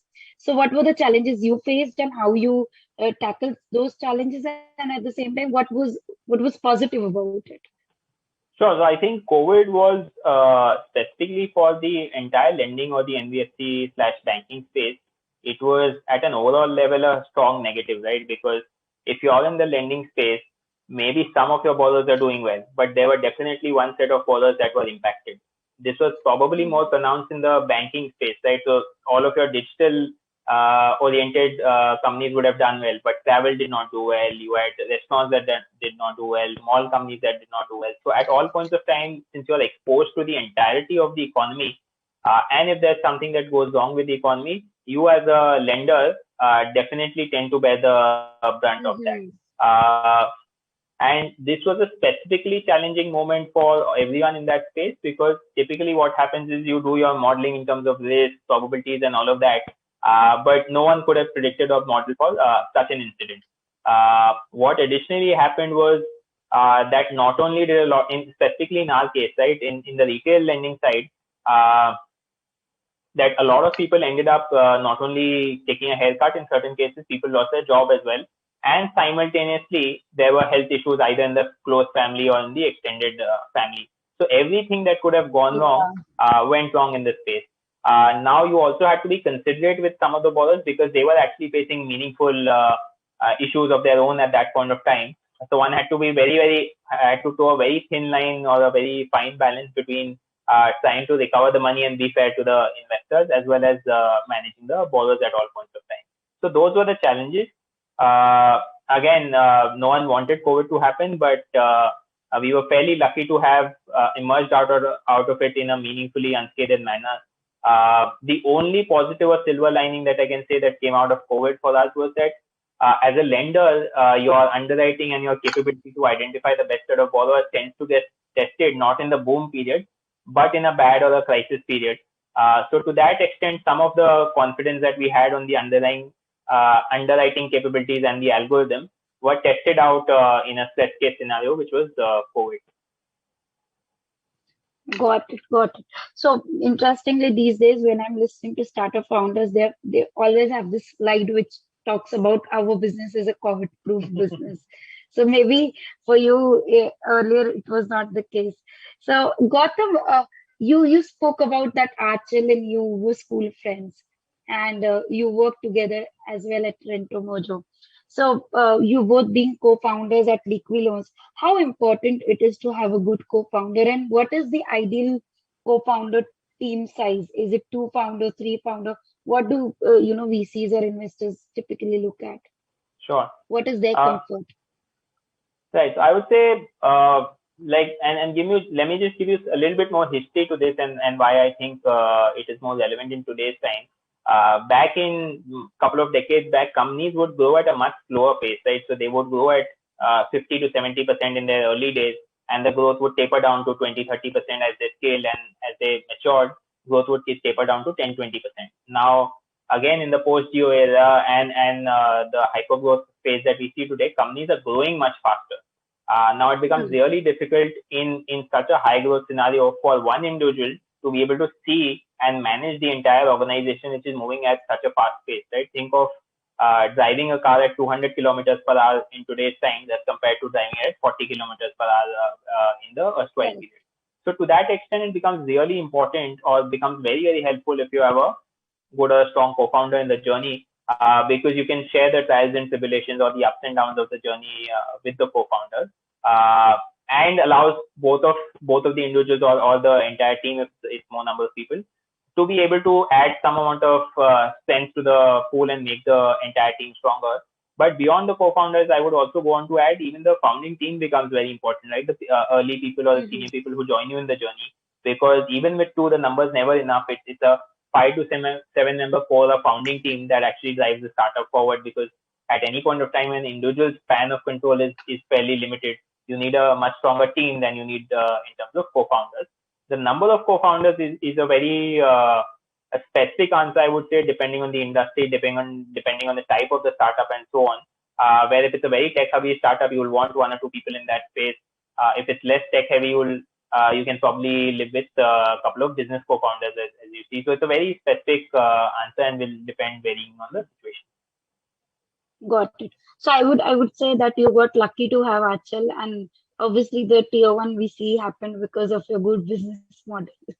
Yes. So like the advantage with Achal and myself was that we were obviously school friends, so had known each other for a long period of time. But what also helped is that we'd work together in a professional setup, right? So how a lot of startups do start is that two or three friends, sitting, meeting at a cafe, decide to do a startup. But once you enter into a professional area and start working together, a lot of the friendship tends to not hold as much relevance as your professional role. So it becomes very difficult to shift from the friendship role to a professional role. For us, we were lucky that we'd been through both of the phases and therefore knew each other's strengths and weaknesses quite well. Excellent. And how big is the team size now? And when you started? So we started with the two of us while completing our Rento Mojo days. There also we had an extended period, but started off with two and a couple of initial guys that had joined the team. But now we're at almost a 140 member strength as we speak. Wow. And they all are working from home, I believe? Yes. Most of the people are still working from home. The offices are operational, so anyone who does want to work in an office setup, we are located out of Mumbai, right? So homes in Mumbai are not the most conducive to a work from home setup. So we've kept the office open for the last almost 12 months now on a voluntary basis. If anyone finds the office more comfortable to work from, they are free to do so. Okay. And also because you are in the P2P lending business, a part of it, how do you see the lending business in India growing? Because we keep seeing there are some, traditional businesses which need disruption the way it has been doing. Like you talked about banks being asset heavy and you being asset light, and there are so many other spaces like that which is yet to see the disruption, especially it may be housing market for that matter. So how do you see the lending business growing in India? Great question, Poonam. So I think banks have been around for probably the longest. They're probably the second most oldest in industry in the world. Banks in the current format have been in operation since probably the year 1400. But it's been an industry which, by definition has been very slow and less innovative in nature, right? Because as a bank, you learn to take less risk, avoid any downside, and earn a marginal return on capital. So by nature, banks are supposed to be cautious and prudent in terms of their approach to the business itself. Owing to that, like the last big innovation that I can see on the lending side has been the introduction of credit cards, right? And that innovation was way back in 1959. So it's been 60 years since there's been any meaningful evolution on the lending side on the banking spectrum. But what I see over the next 10 to 15 years is there emerging very strong consumer focused strains of businesses on especially the retail side, right? So the corporate lending side will probably continue to remain the domain of the banking industry even over the next couple of decades. But on the retail side, you will find a lot of players coming in trying to capture some percentage of the pie, some value of the pie. Similarly, on the liability side, you see a lot of these neobanks coming up. That mindset shift in terms of being more customer friendly and delivering more value to the individual retail customers is something that will shift from banks to a lot of these startups and fintechs over the course of time. So banks will probably shift to a domain where they are the best placed guys to cater to the corporate market. And on the retail market, or the retail side of the equation, you'll see a lot of players coming in and trying to gain some market share. Got it. So you happen to mention about neobanks. So what are neobanks? I know people would like to understand how they're operating, internationally, and whether it is a good time for Indian ecosystem to witness something in that category. Right. So I think I probably wouldn't be the best person to answer this, but I'll share what my understanding of the neobank space is. The first iteration of neobanks is what you see today, which is some of these fintechs trying to own the customer and trying to act as a bridge between the customer and the bank, where they say some of the banking apps, to be fair to them, are not in the most UI UX friendly phase, right? So some of these neobanks are trying to build a layer over that and say that instead of interacting with the bank directly, you interact with us. At the back end, it is still some of the pre-existing banks that you hear about today. But there's a wrapper over the bank from a customer perspective. This is probably the first iteration of neobanks which we see today. Over a period of time, my sense is some of these neobanks will evolve to start offering more and more services that a bank offers. And regulations permitting, you probably will see some iteration of banks, which is something similar to what UK has done, where they give out licenses for digital-only banks, which can do a set of activities, but not all the activities that a bank does. So some of the neobanks will evolve to some version of that regulation permitting in the future. But what we see today is a very thin layer of activities that these neobanks do owing to regulatory constraints. Okay. So you spoke about the regulatory constraints. India is known to be one of the highest, regulated finance market, which is a good thing, but it has its own limitation. So have you faced any limitation while you would, building up liquid loans? Right. So I think the inflection point for us itself was, are they coming out with guidelines on P2P lending, right? As compared to the US and China also, where regulators came in after the industry had developed and grown to a certain amount of size. Regulators in India and RBI in particular was proactive in coming out with guidelines so as to set the boundary conditions within which a P2P lending player is supposed to evolve and interact. For us, that was the inflection point, particularly because we realized that in a country like India, people draw a lot of comfort from businesses, and especially in the financial services spectrum, which are regulated, right? Because there's someone overlooking the operations of the business as a whole. And thereby the actual growth of any business in the country can happen only when it starts becoming regulated, because you're in the business of managing somebody's money, right? So there has to be an external party or a regulator in our case who's actually overlooking how you go about operating. Are you following on the requisite guidelines? Are you following the prudential norms that one would expect of a regulated player? So you're right that regulations, there's a very fine balance of thin line between over-regulating and under-regulating. But it is the regulator's job to be cautious, right? India was thoroughly praised for how they handled the 2007-2008 crisis. We practically came out of it unaffected because of the foresight of our regulator. To be fair, I think RBI has been very, very proactive in a lot of the spaces. They've actually opened up sandboxes for specific activities that you can do within the sandbox before they open it out to the broader public. In India, you have to understand the audience set is also not as evolved as you would as a developed country, right? Where some of the people here may not be completely financially literate. So there is that additional onus on the regulator to ensure that things grow in a more sustainable fashion than at the speed that startup like us would desire. So there's this constant tug and pull between the regulators and innovation. But I think we are at very well placed in terms of finding that right balance in our country. Especially over the last decade, you would see our payment space is much more evolved than in any developed country, right? So RBI has been very, very proactive there with the setup of NPCI and their activities, where we are leaps and bounds ahead of any developed country in terms of our payment infrastructure. So that has been very encouraging, Gautam, what you just said, that RBI is proactive in adopting what is relevant in the today's market condition. So I'm sure that helps a lot. Also, speaking about liquid loans, I read about liquid loans getting into a partnership with CRED. CRED has been recently announced as a unicorn.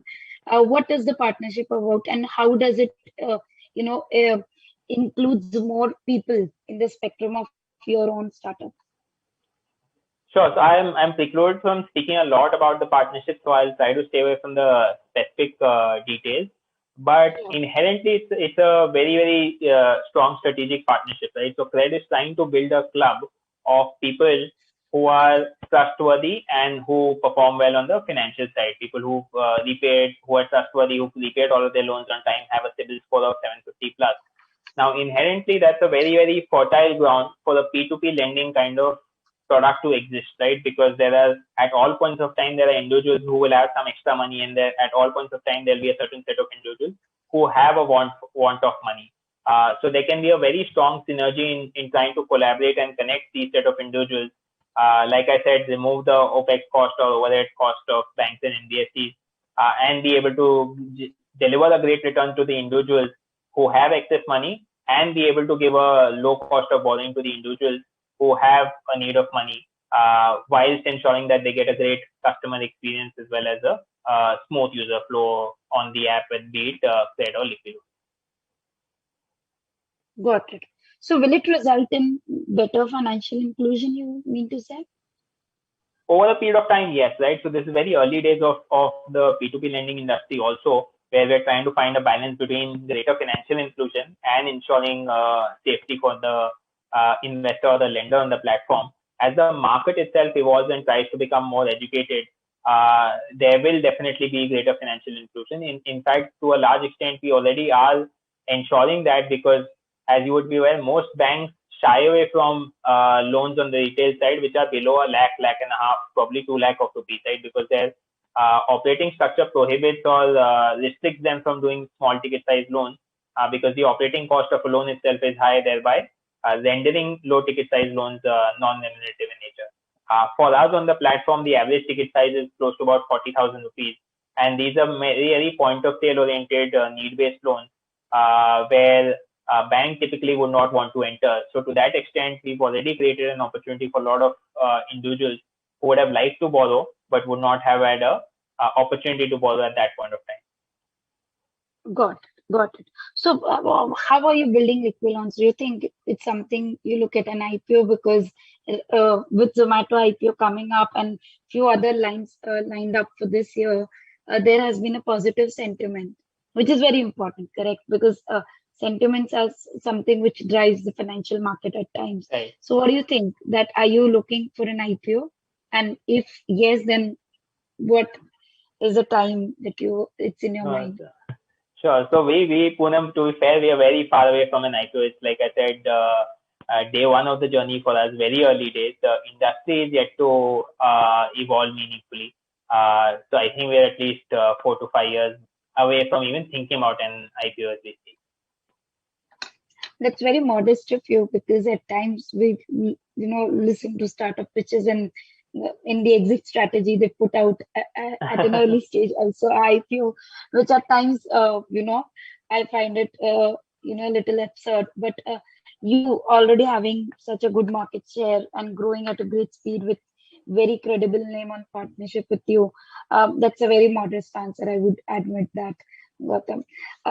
Quickly, Gautam, there has been different way of finances which have been available for startups, angel investment, VCs. Now we are looking at venture debt, which is very, has become very prominent in itself. We are coming up with new things like revenue-based funding. So what are your thoughts around revenue-based funding and few other products for, if you're a startup founder? Sure. So I think this is what I meant, Poonam, when I said the retail side of the equation will actually change very strongly in the next decade or two, right? Because what most banking firms or banks had till now was a one-size-fits-all approach, where they had a set of products and you had to comply or you had to fall in the user base who could adopt that product. But as you think of it, each individual, like they have a unique fingerprint, have a unique requirement in terms of their financial services delivery, right? So someone who's on the lower end of the spectrum might want a 15-day loan or a 30-day loan. People like you and I might want a home loan for a longer period. There are a lot of salaried individuals who want just a bridging loan, right? So when we were in our early days, you would get your salary on the first or the second of the month, run out of the salary by the 26th or the 27th. So you would need a loan for those 4 or 5 days by the time you got your next salary. So you'll find a lot of these small pockets, which were very hard for the bank to cater to because they could only have standardized products, will now be exploited as niches by different fintechs that will come up. Revenue-based financing is a similar concept, right? The concept essentially allows me as a firm, right? So if I have a firm which has very predictable and sustainable revenue, and I need some amount of working capital to scale up my business, there are 3 options that are available. So I can take equity, which is permanent capital into the business, but then I have to onboard a partner, which be it a VC or an angel investor, permanently into the business. I could take debt, but again, banks are loath to give debt to a smaller young firm which has not established themselves yet. A revenue-based financing actually solves the venture debt actually allows to give a similar amount of debt funding opportunity to startups who were funded, right? Revenue-based financing solves the same need for unfunded startups. So if I am bootstrapped, or I could be financed for that matter from a VC, but I don't want to raise additional equity capital, it allows you to sort of discount your future earnings and pay back that loan. How it operates is, say, if I am a revenue-based financing entity, I'll go out and give a 10 lakh rupee loan, which has to be spent specifically on marketing by the company that is borrowing. And then instead of taking a fixed EMI of, say, a lakh of rupees every month for the next 12 months, you structure the repayment schedule in a manner where they don't pay a fixed absolute amount, they pay a percentage of their revenues. So if revenues go up, the loan is repaid back faster. Both the company as well as the lender are happy. But if the revenues don't grow at the same pace, it gives that operational flexibility for the company to pay the same percentage amount, but a lower absolute amount, thereby not being counted as a defaulter, right? So think of something like COVID scenario where a lot of the revenues drop down to zero for some of the firms that were on the startup side. They, instead of taking a moratorium, RBF opportunity would have allowed them to just delay their cash flows without being labeled as a defaulter at that point of time. So it solves a very specific need for unfunded startups who need money not for putting into capex or machinery, but for putting into marketing, which has a positive ROI. Correct. Mostly for D2C, maybe businesses. Primarily for D2C. Yeah, it's a very good way to finance their own company without diluting the equity. Having said that, just a quick thought, if you want to share, valuation according to you is an art or a science, or is it a negotiation act? This is frankly, Gautam, this is always has been the question which remains unanswered, by most of the people. But as a startup founder, what will you call? Is it an art or is it a math? So I would say it's a mix of the two, right? So if you are able to predict the numbers or what the future numbers and the future scenarios look like, you can just run a discounted cash flow or a DCF model and say it's a science. But the art of predicting that numbers or forecasting the future of a company, considering that the world is so dynamic today that even new companies tend to get disrupted in a 5-year or 10-year time frame, right? The amount of time that companies are spending being part of Sensex or being part of S&P 500 or Dow 30, that tenure of companies that are able to remain in the index is actually continuously shrinking. So things are changing so fast. The ability to predict what the future of a economy, what the future of a specific industry, and more particularly a company within the industry looks like, that is the art. That is where the art kicks in. Once you're able to predict that well, you can just do a backward discounting model and say it's a science in terms of arriving at the value of the company. But more specifically in terms of startups, it tends to be a factor of negotiation, because there's the outcome that one expects out of a startup in terms of such high growth and such a large addressable market is so large that there's not a lot to be gained to arrive at the exact fair pricing. It's about whether there's a greater fitment between the company, between the founders and the VC, and therefore it tends to boil down to negotiations in a lot of cases. Got it. So again, coming back to one point, that as angel investors or as an investor, obviously I choose my startup where I want to put my money. As a founder, what I know of Liquid Loans, were you choosy who will come on your cap table? Were you looking for investors who will add value, or were you looking for more like a passive capital? Sure. So we were actually looking for the former, right? So we were looking at better names on the cap table, as you mentioned, right? In the financial services space, the reason we are saying we'll take years to build that trust and go to an IPO is because financial services is a trust business. Anyone who's parking your money with you will expect you to perform in a certain manner and so on and so forth. So we were very cognizant that this is a business which will take time to scale, and you have to approach this in a very, very patient and disciplined manner. Now, if you do not find the right investor in that kind of a business, an investor who has a very immediate requirement of speed and growth, and that does not align with your vision or what the specific company needs, or in more specifically in our case in terms of financial services, then it becomes a mismatch and will lead to constant amount of friction.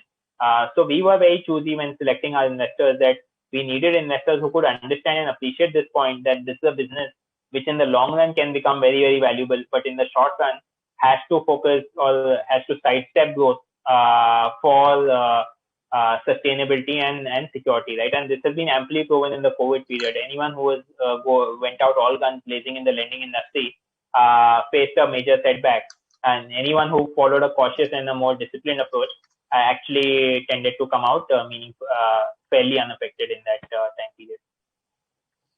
Got it. So quickly, we do have a question from audience with 10 minutes remaining. One is, during starting a stage of a startup, how we can create a team of growth of the startup, as in the HR. What have been your HR policy, Gautam? Was it education or experience? So in the early days, more experience, right, Poonam? As you would imagine, in fact, in the first set of people that we got were from our network, people who had worked with us in the past or had come through reference, right? Because at that point of time, the company is in very, very early stages of the idea itself materializing. So you need people who understand and buy the vision, because in the first 12 to 24 months of any startup, you're going to see a lot of ups and downs. It's going to be a very turbulent period. So you need people who buy the vision and understand that, and by extension of that are able to stay through the thick and thin that you see in the first 12 to 24 months. So a lot of the focus in the early days was getting people who we knew. As the company starts scaling, you start moving from a scenario where you said, I need a person who can do 5 different things, to a scenario where you say, I need specialized people in the team to take care of the verticals which are now up and running and are of a considerable size. So the kind of people that you need keeps changing every 0 to 2 years is a different set of people, 2 to 4 years is a different set of people. And if the company scales beyond that, then the kind of people that you need will tend to focus on a little bit on experience more. So you shift from a place where you wanted more generalists, so to say, to a place where you need more specialists over the period of time. Got it. Got it. So, Gautam, there's one more question coming up. How do you protect your startup idea? I do understand that there are few startup ideas which has IP, and that's how you can protect it.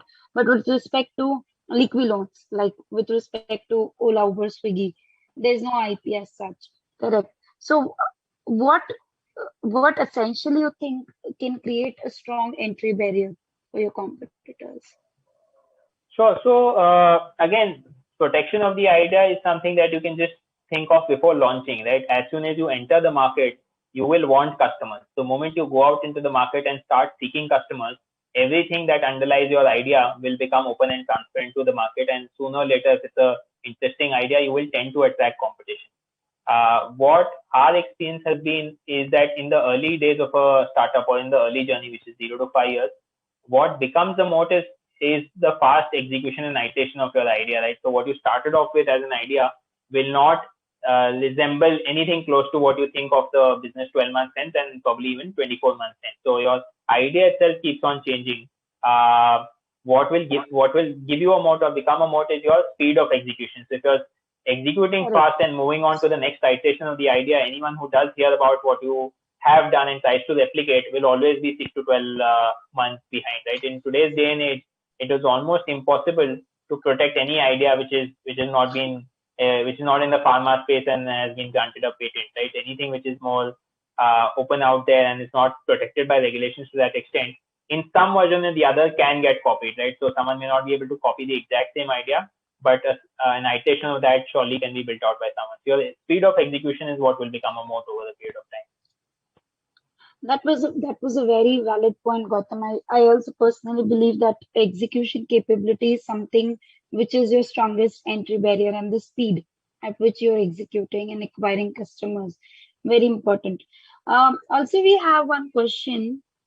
Let me just, when I have various segments of a startup, then how can I distribute ownership stake between various segments and their co-owners? What are your strategies for ownership stake distribution? I believe it might be more related to ESOPs. Right. So again, ESOP is very, very company specific. There are a certain set of companies which will be on one end of the spectrum, and say everyone across tiers will get ESOP. So any and every employee that joins into the startup will get ESOPs. And there'll be a certain set of companies which will say, I'll do a mix. So only senior and specific individuals in the company will get an ESOP.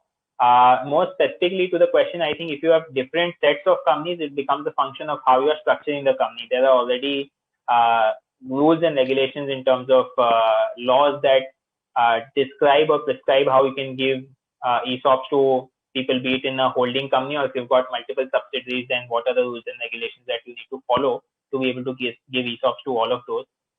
It's again a very, very company specific thought process in terms of how to go about distributing ESOPs. But what I'd go on to say is, especially with Zomato and a couple of the other startups now buying back ESOPs, individuals have started realizing or appreciating the importance of ESOPs. Right, till about 3 or 4 years back, you had seen very few opportunities where employees were able to garner or generate any value out of their ESOPs. But that notion is shifting. So with that shifting, a lot of the companies will have to rethink their strategy around ESOPs. Got it. Got it. So I believe we don't have further questions as such, but because most of the people, this event is for ICAI. So what would your 2 cents about people who want to start their fintech startup? Okay, so I think people who have a CA background have a very, very thorough knowledge of the financial services industry by default, right? And you have a very fine appreciation for how the law works as well as the rules and regulations around it. So I am from a commerce background myself, right? So to that extent, I feel some of us are very well placed to start something on the startup side and more specifically on the financial services side. Because a lot of the business are now shifting towards tech dominating, but financial services to that extent has a much more fine balance between finance and tech. So anyone coming from a CA background has a natural advantage in anything that has to do with financial services. We have one more quick question here. During website development of my idea, what are the factors need to be considered during agreement with the developers? Can you please guide? Right. So I think what this is a common challenge faced by anyone who's starting up. Do I outsource the development of my website, or do I get someone in the team to build it out, or hire someone? And that itself is not a possibility in a lot of cases, right? So I'll try to address the first problem, which is what a lot of individuals would face. When you're outsourcing, what you have to be very, very careful about is think of a website as the storefront, right? So if you're running a retail operation, say you're running a clothes store, then the store itself is where you'll get all of your customers. A website is similar to that in the digital spectrum, where it is a prime piece of real estate in your business. So you have to be very careful with whom you're outsourcing to. Are they a trusted agency? Do you have control over the end rights or the source code of the website in case there were to arise a scenario where both of you and the outsourced agency are not on the same page? So one has to be very careful with ensuring ownership of the end website if it does get outsourced. Got it. Got it. So I believe that has been a very interesting session. Gautam, thank you so much. I do believe that there was a lot of value addition which you did. Just one last thing which I think is a very important thing in a startup journey, and would want to know more about it from you: the importance of a mentor or an advisor in the early stage. And do you have any such person who has been advising you from the day one of your company?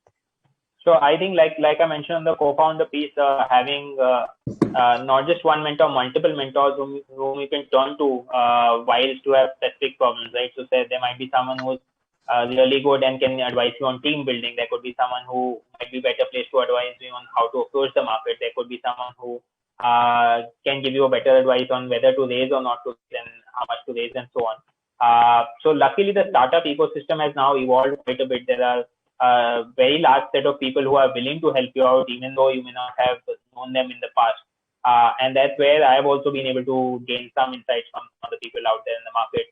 Just reaching out to them on a cold basis and trying to get some guidance becomes very, very important to identify the right person to advise you on a specific activity. And if you can build a set of 4 or 5 people covering 4 or 5 spectrums of a company organization building, then it becomes very helpful along your journey, because there are only a limited set of things that you can focus on if you're operating on your own. But just having someone to reach out to in case there's a problem that you run into becomes a very helpful activity. Perfect. Thank you so much. With this, we are done with this panel discussion with fireside chat, I will call it, with Gautam. And thank you so much, Gautam, for being so candid and guiding all the people here on the call. Thank you so much. Thanks, Poonam. Thanks, everyone.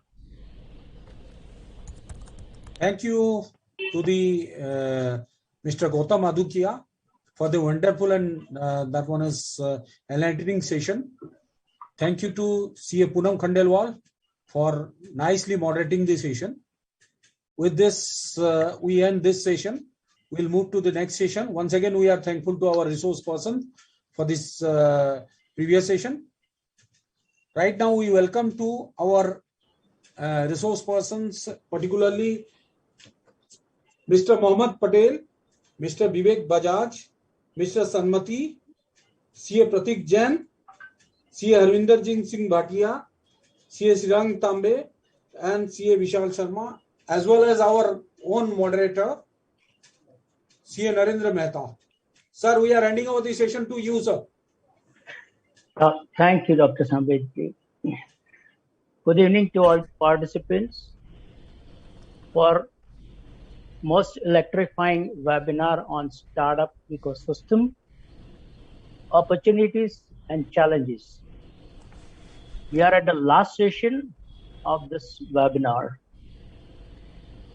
I thank ICAI, Dr. Sambhej and entire team of ICAI for giving this opportunity to me.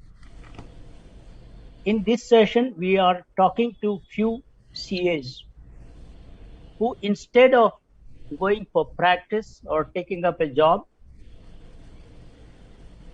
more successfully taking forward their own entrepreneurs. I request all the session speakers to remain present throughout the session for question and answer session by the participants.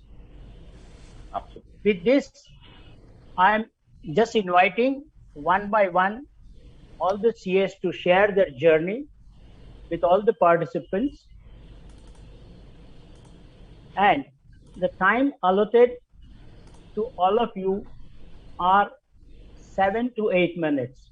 So kindly try to remain within that time frame so that everybody are in a position to understand your journey, taking a guidance from you to become an entrepreneur instead of going for a job or starting their own practice, which is most difficult as on today, and looking at a lot of compliances. Probably, you all must have gone ahead with this entrepreneurship.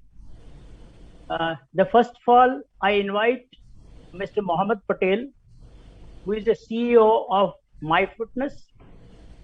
Mohammed Patel is a founder and CEO of MyFitness, India's highest rated peanut butter brand.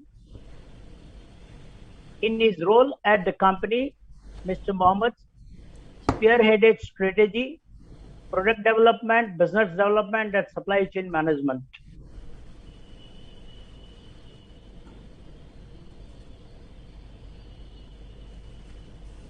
Fulfilling his entrepreneurial vision, Mr. Mohammed teamed up with Rahil to set up MyFitness with the vision of to create a world-class brand of a future connects strongly with millennials and get Zen customers using the internet-first approach. His goal has been to do while keeping in the mind health and convenience. Mohammed also wants to inspire the people to be healthier so that they can improve their life, achieve their goal, and spread happiness. So, Mr. Mohammed, we are ready to go ahead with you. Kindly share your journey and make all the participants happy. Thank you. Thank you so much, Narendra sir, and thank you so much, Dr. Sambit, for giving us this opportunity to present ourselves. So, hi, hello, good evening, everyone. I'm Mohammed Patel. I'm the founder and CEO of MyFitness, India's favorite peanut butter. So here I'm going to show you how a startup pitches to the investor. So what the value we add in this world, and what the value we can add to the ecosystem. That's the point. That's the things we generally present to the investor. So MyFitness is India's most loved brand for peanut butter. We has emerged as a category disruptor, currently being the fastest growing FMCG startup in India. So MyFitness is we have introduced world's first crispy peanut butter. We have innovated natural peanut butter, and we have been able to achieve 95% less oil separation than any other such products available in the market. We made 100% natural peanut butter without any preservative, with all the natural ingredients, vegan, gluten-free, halal, organic. We are BRC certified, UK FDA registered, kosher certified food company. So this is our team. So I'm a All India Chartered Accountancy rank holder in 2016. With me is a Pujan Shah. He is also All India AIR in final, and he was my classmate. Fazal is also a chartered accountant, and Rahil was also doing chartered accountancy before joining MyFitness. So when we go to any VC, they used to say that pura team CAI banaya hua hai. Like we have the 4 main strategic people, out of whom all 4 were doing CA and 3 are chartered accountant. So currently the total size of a peanut butter market in India is around 400 crore. We have been able to achieve a 22% market share. in just 3 years. If you see the graph on the right hand side, so to reach the 100 crore annual revenue rate, because it took 21 years, Organic India took 17 years, Country Delight did it 5 years, and we will be able to achieve that mark in the 4th year of operation. This is the beauty of current D2C ecosystem of India, the digital revolution which become possible by the introduction of Geo Telecom. So our peanut butter comes in 4 different categories. We have the original peanut butter, which is extra smooth and made with original American recipe with the shelf life of 24 months. We have a natural peanut butter, contains 100% roasted peanuts, nothing else. Ingredient is just peanuts, which we have invented to be the 95% less oil separation than any other peanut butter brand available. We have chocolate peanut butter with the goodness of peanut and the taste of a Belgium dark chocolate. We have the world's first crispy peanut butter, and our chocolate peanut butter is loved by millions of people across India. And we have more than 1 lakh review of chocolate peanut, 5-star review of chocolate peanut butter in Amazon and Flipkart. We have recently introduced the honey peanut butter, which is a natural peanut butter with the added benefit of farm fresh honey. Our revenue model is being a digital first brand. We sell to marketplaces like Amazon and Flipkart. We sell through our own D2C platform, myfitness.in. And currently we are supplying to the very gyms and supplement stores across the 28 states in all the part of India. Our future plan is to be present in the general trade, kirana market, hotels, restaurants, cafes, and medical store. So this is our journey. I completed CA in 2016, and after doing 2 years of practice, I decided to start my own D2C food startup. We started in 2018. We after 2 months of research, we launched our first prototype. We launched it on piloted in a Paytm mall. After that, based on a customer feedback, we iterated that 2 times before the final commercial launch. In December 18, we commercially launched our peanut butter on Amazon and Flipkart. We onboarded Mr. Sahil Khan, a Bollywood actor, as our brand ambassador. At that time, we were selling around 10 jars a day.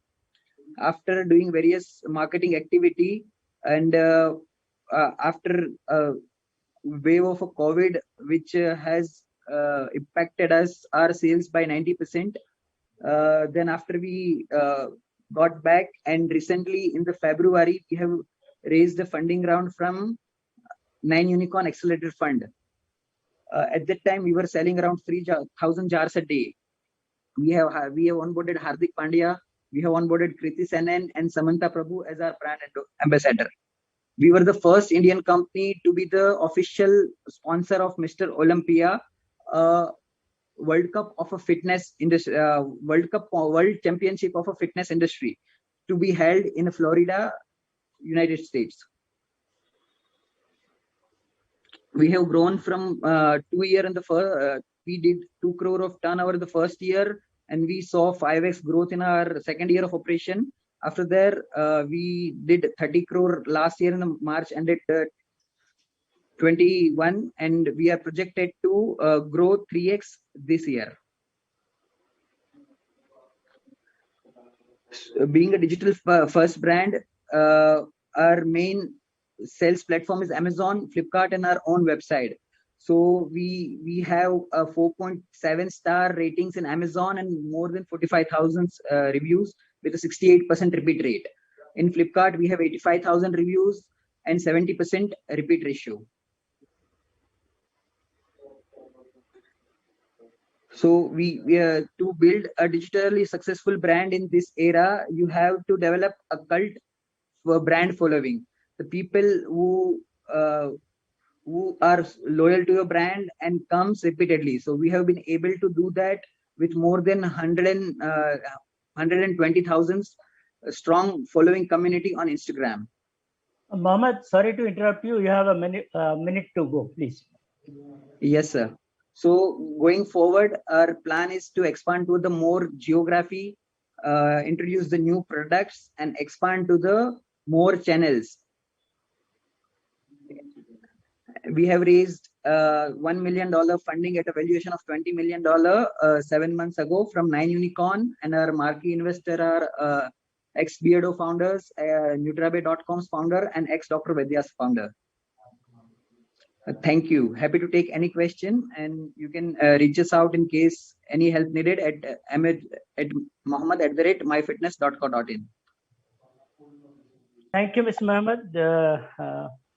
We'll take up the question answer at the end of the session. I request all other participants or all other speakers to kindly share your journey more than concentrating on your own product. What's important for the participant is to understand that why did you go for entrepreneurship? Why did you start your business instead of you being a ranker? You should have got a very good job. Instead of that, probably you started this particular venture and you have been successful in that. We all are very happy. However, request others to kindly share your journey till today with all the participants, and that is what is more anticipated. Next is Mr. Pratik Jain, co-founder of My Operator. Mr. Pratik Jain is a co-founder of My Operator. He is a chartered accountant of 2012 batch. Within 9 years of his experience in telecom, he has transformed My Operator into a globally recognized and trusted brand equity. He, after becoming CA, proven his expertise in a financial and operational management skill. Having awareness campaign for India against the corruption, he began with hard efforts building his company and taking the team size to plus 170 people.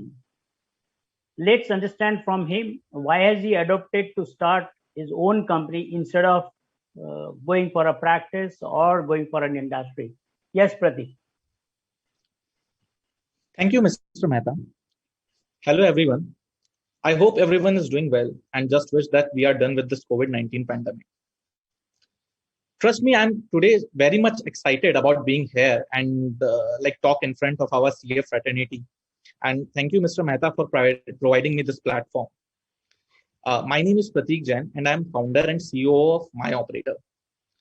We are serving approximately 7,000 businesses as of now and have clients from every industry like Amazon, Lenskart, Network 18, PwC. And one name is there, which I cherish most, is Institute of Chartered Accountant of India. Yes, ICAI is also one of our customers. So as a business, we manage their sales and support communications and hence improve on it. Like imagine how any organization is managing their sales or support team, or how are they ensuring that their employees are picking up the customers' calls or not, like they are having proper follow-up.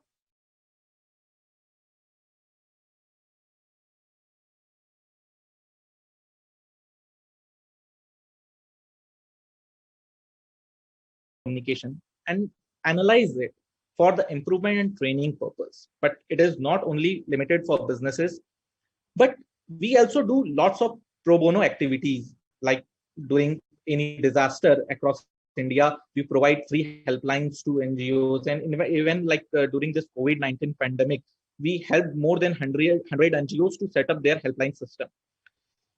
I became a CA in 2000.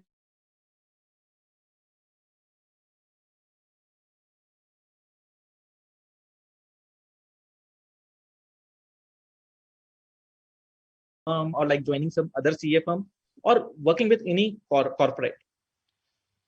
But that time, the thing struck me was like I wanted to explore something different for myself, like not a regular CA having own practice.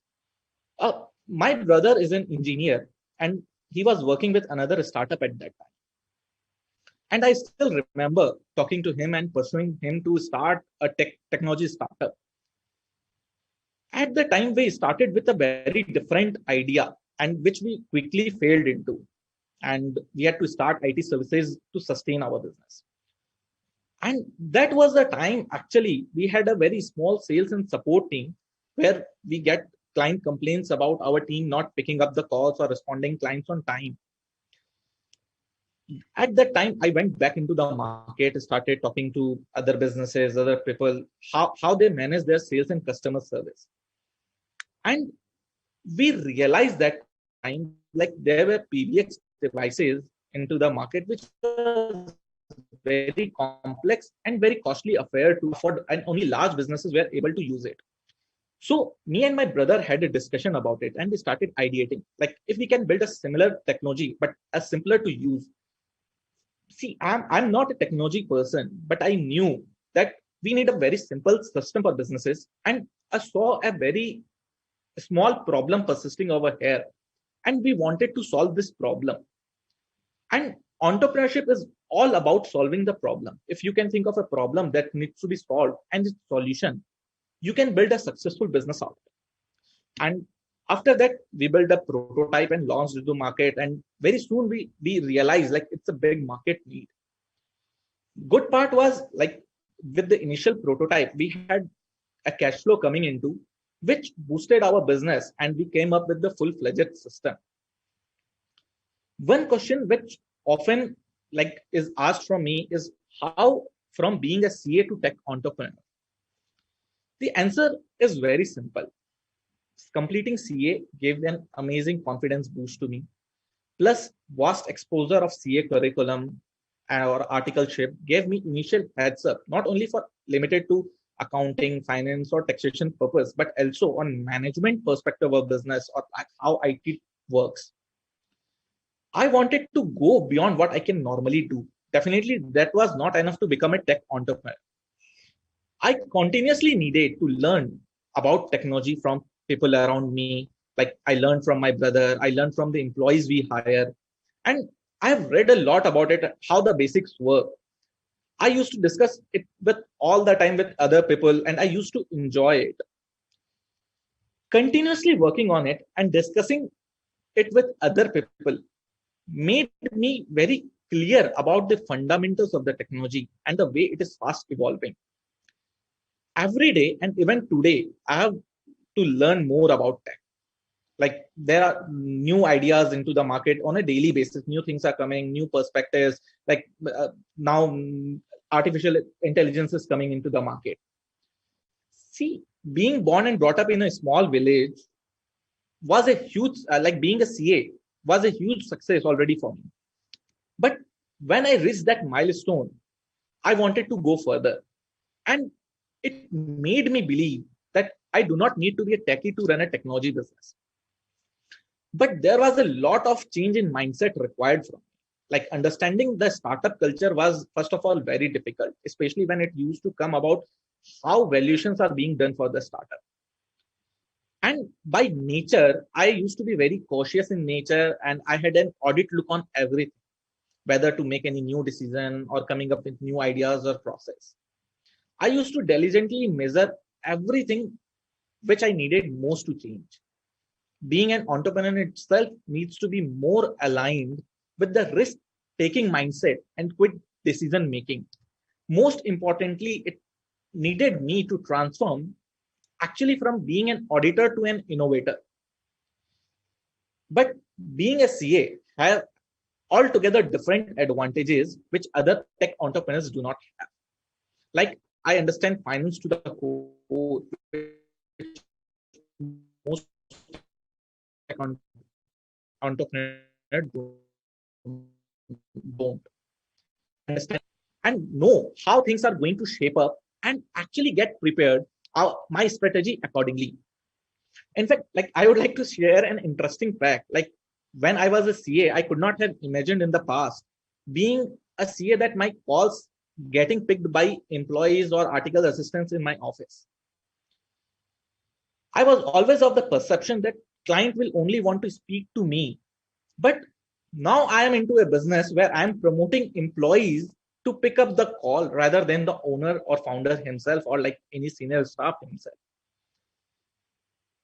I still see a lot less CA professionals exploring tech entrepreneurship. Definitely, tech is the market driver for the current times, and it really what a lot more CA professionals should look forward to.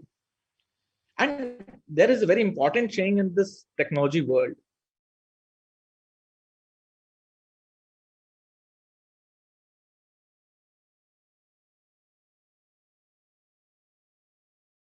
industry, or like it has become part of each and every business. And as a CA, we are anyways using technology. But even then, I strongly believe that's one area we should invest more of our time learning and adopting technology in whatever business we are. Technology is surely gonna help us. Thank you. That's for my time. That's wonderful, Pratik.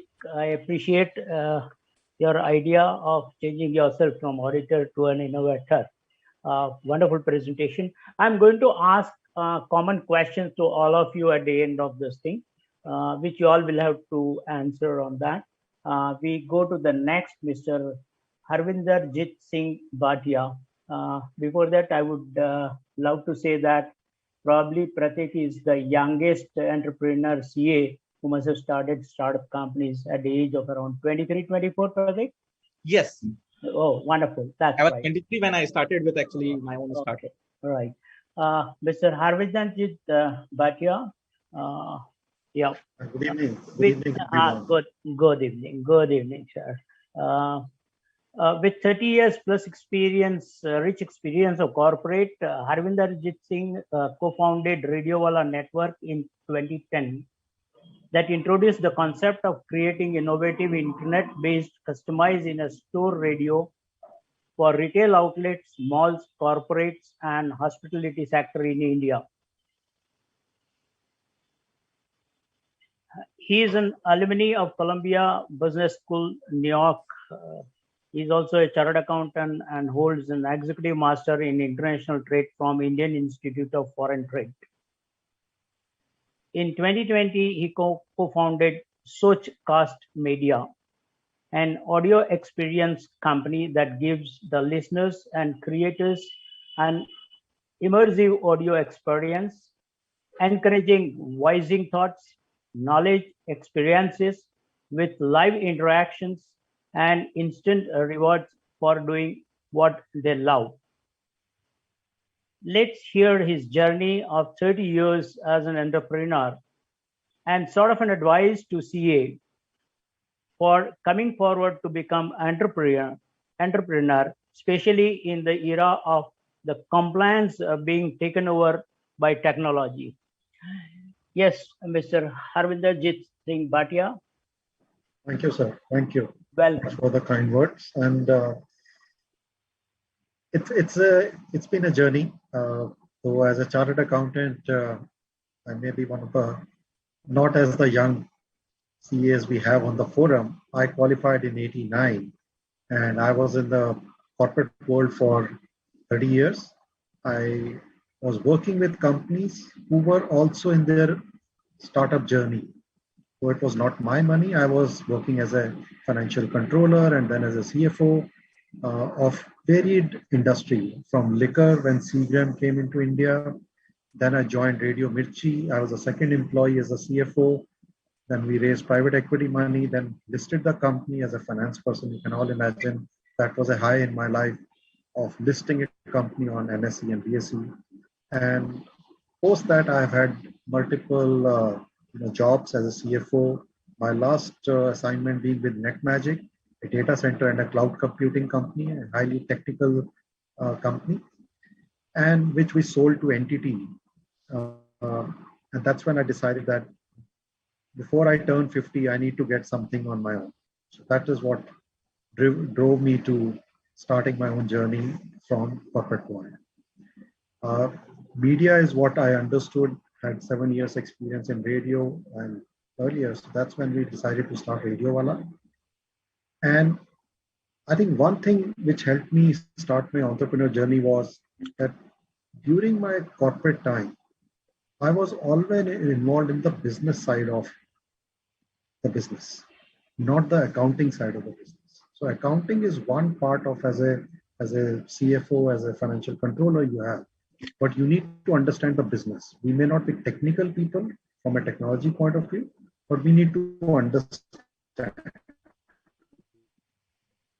And that's a learning curve.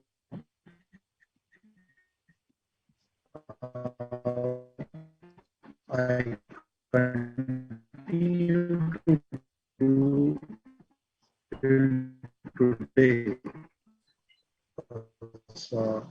everything is going digital, and as my previous speakers have also pointed out, we need to continuously keep learning. And Sorry, Mr. Bhatia, we are not in a when we started, it was a media dark Sambit space. Nobody was playing, in the retail store. Sambit Yes, sir. Real time. Are you in a position to hear Mr. Bhatia? Yeah, sir. Just Okay. Little bit slower. Yeah, there is some. Not clear. Yes, sir, not clear. It's not clear, right? Right, Not sir. clear. Yes, sir. It is not clear. So can you just send him a message? Yeah, I am sending a message to him. Then by the time we'll take up some other person, okay? Yeah. Okay.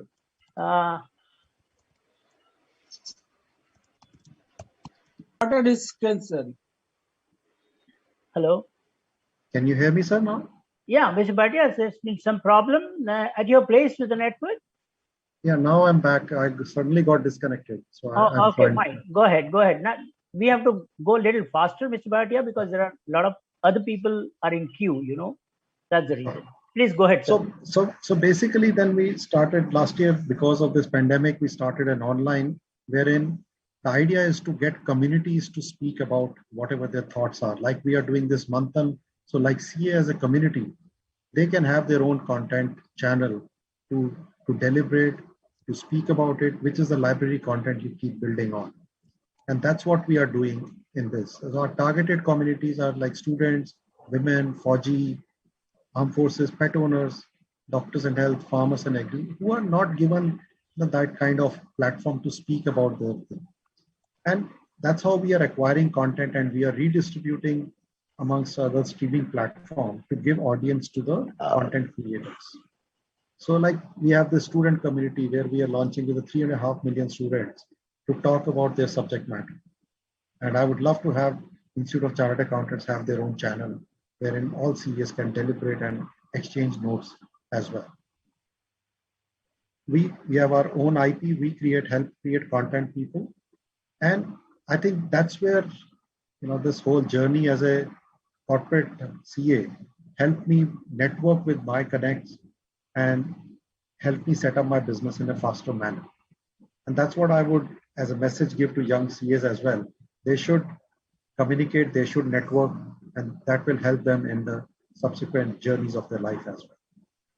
We are live today on Ghana, Savan, Google, Apple, Alexa, and will be soon be on Spotify and other channels as well. It's primarily the whole marketplace for content creators to help them monetize as well. Today, they are not able to monetize on their own. So Sochcast helps them monetize the content too. So it's a full stack audio suite what we offer for a content creator on an audio side. And proud to say that we are a unique company in India which has all these components available for a creator. So that's some stats for what kind of content we have. We have and when you're starting a journey as a CA, so it is always good to have a complementary skill set. Like my co-founders, Anil, he is a creative person. He has been doing digital radio for 30 years. Ronit is a technical person. Garima is an award-winning content creator. So I look after the finance and investment side of it. So there is a complementary team which we have built up, and that helps us grow faster. And then we have got an angel set of investors. Again, it's very important to have good set of investors with you. These are the bells and whistles to promote your business and your company. So yeah, that's all for a short point of view about my journey as a CA, as an entrepreneur, and I'm loving it. Thank you. Yeah, thank you, Mr. Bhatia, for sharing your knowledge. And I'm sure that once a person who creates their own content is a knowledge-based company, and the time has come probably in India, in this country, wherein the knowledge is taking it over by the money, power. And that's a wonderful thing, Mr. Bhatia. Your journey has been quite good. do remain present for the question and answer session, please. Next person is Mr. Vishal. Mr. Vishal, are you there? Yes, sir, I'm there. Yeah. I'll quickly share my. Vishal. Vishal is a chartered accountant, company secretary, and an LLB.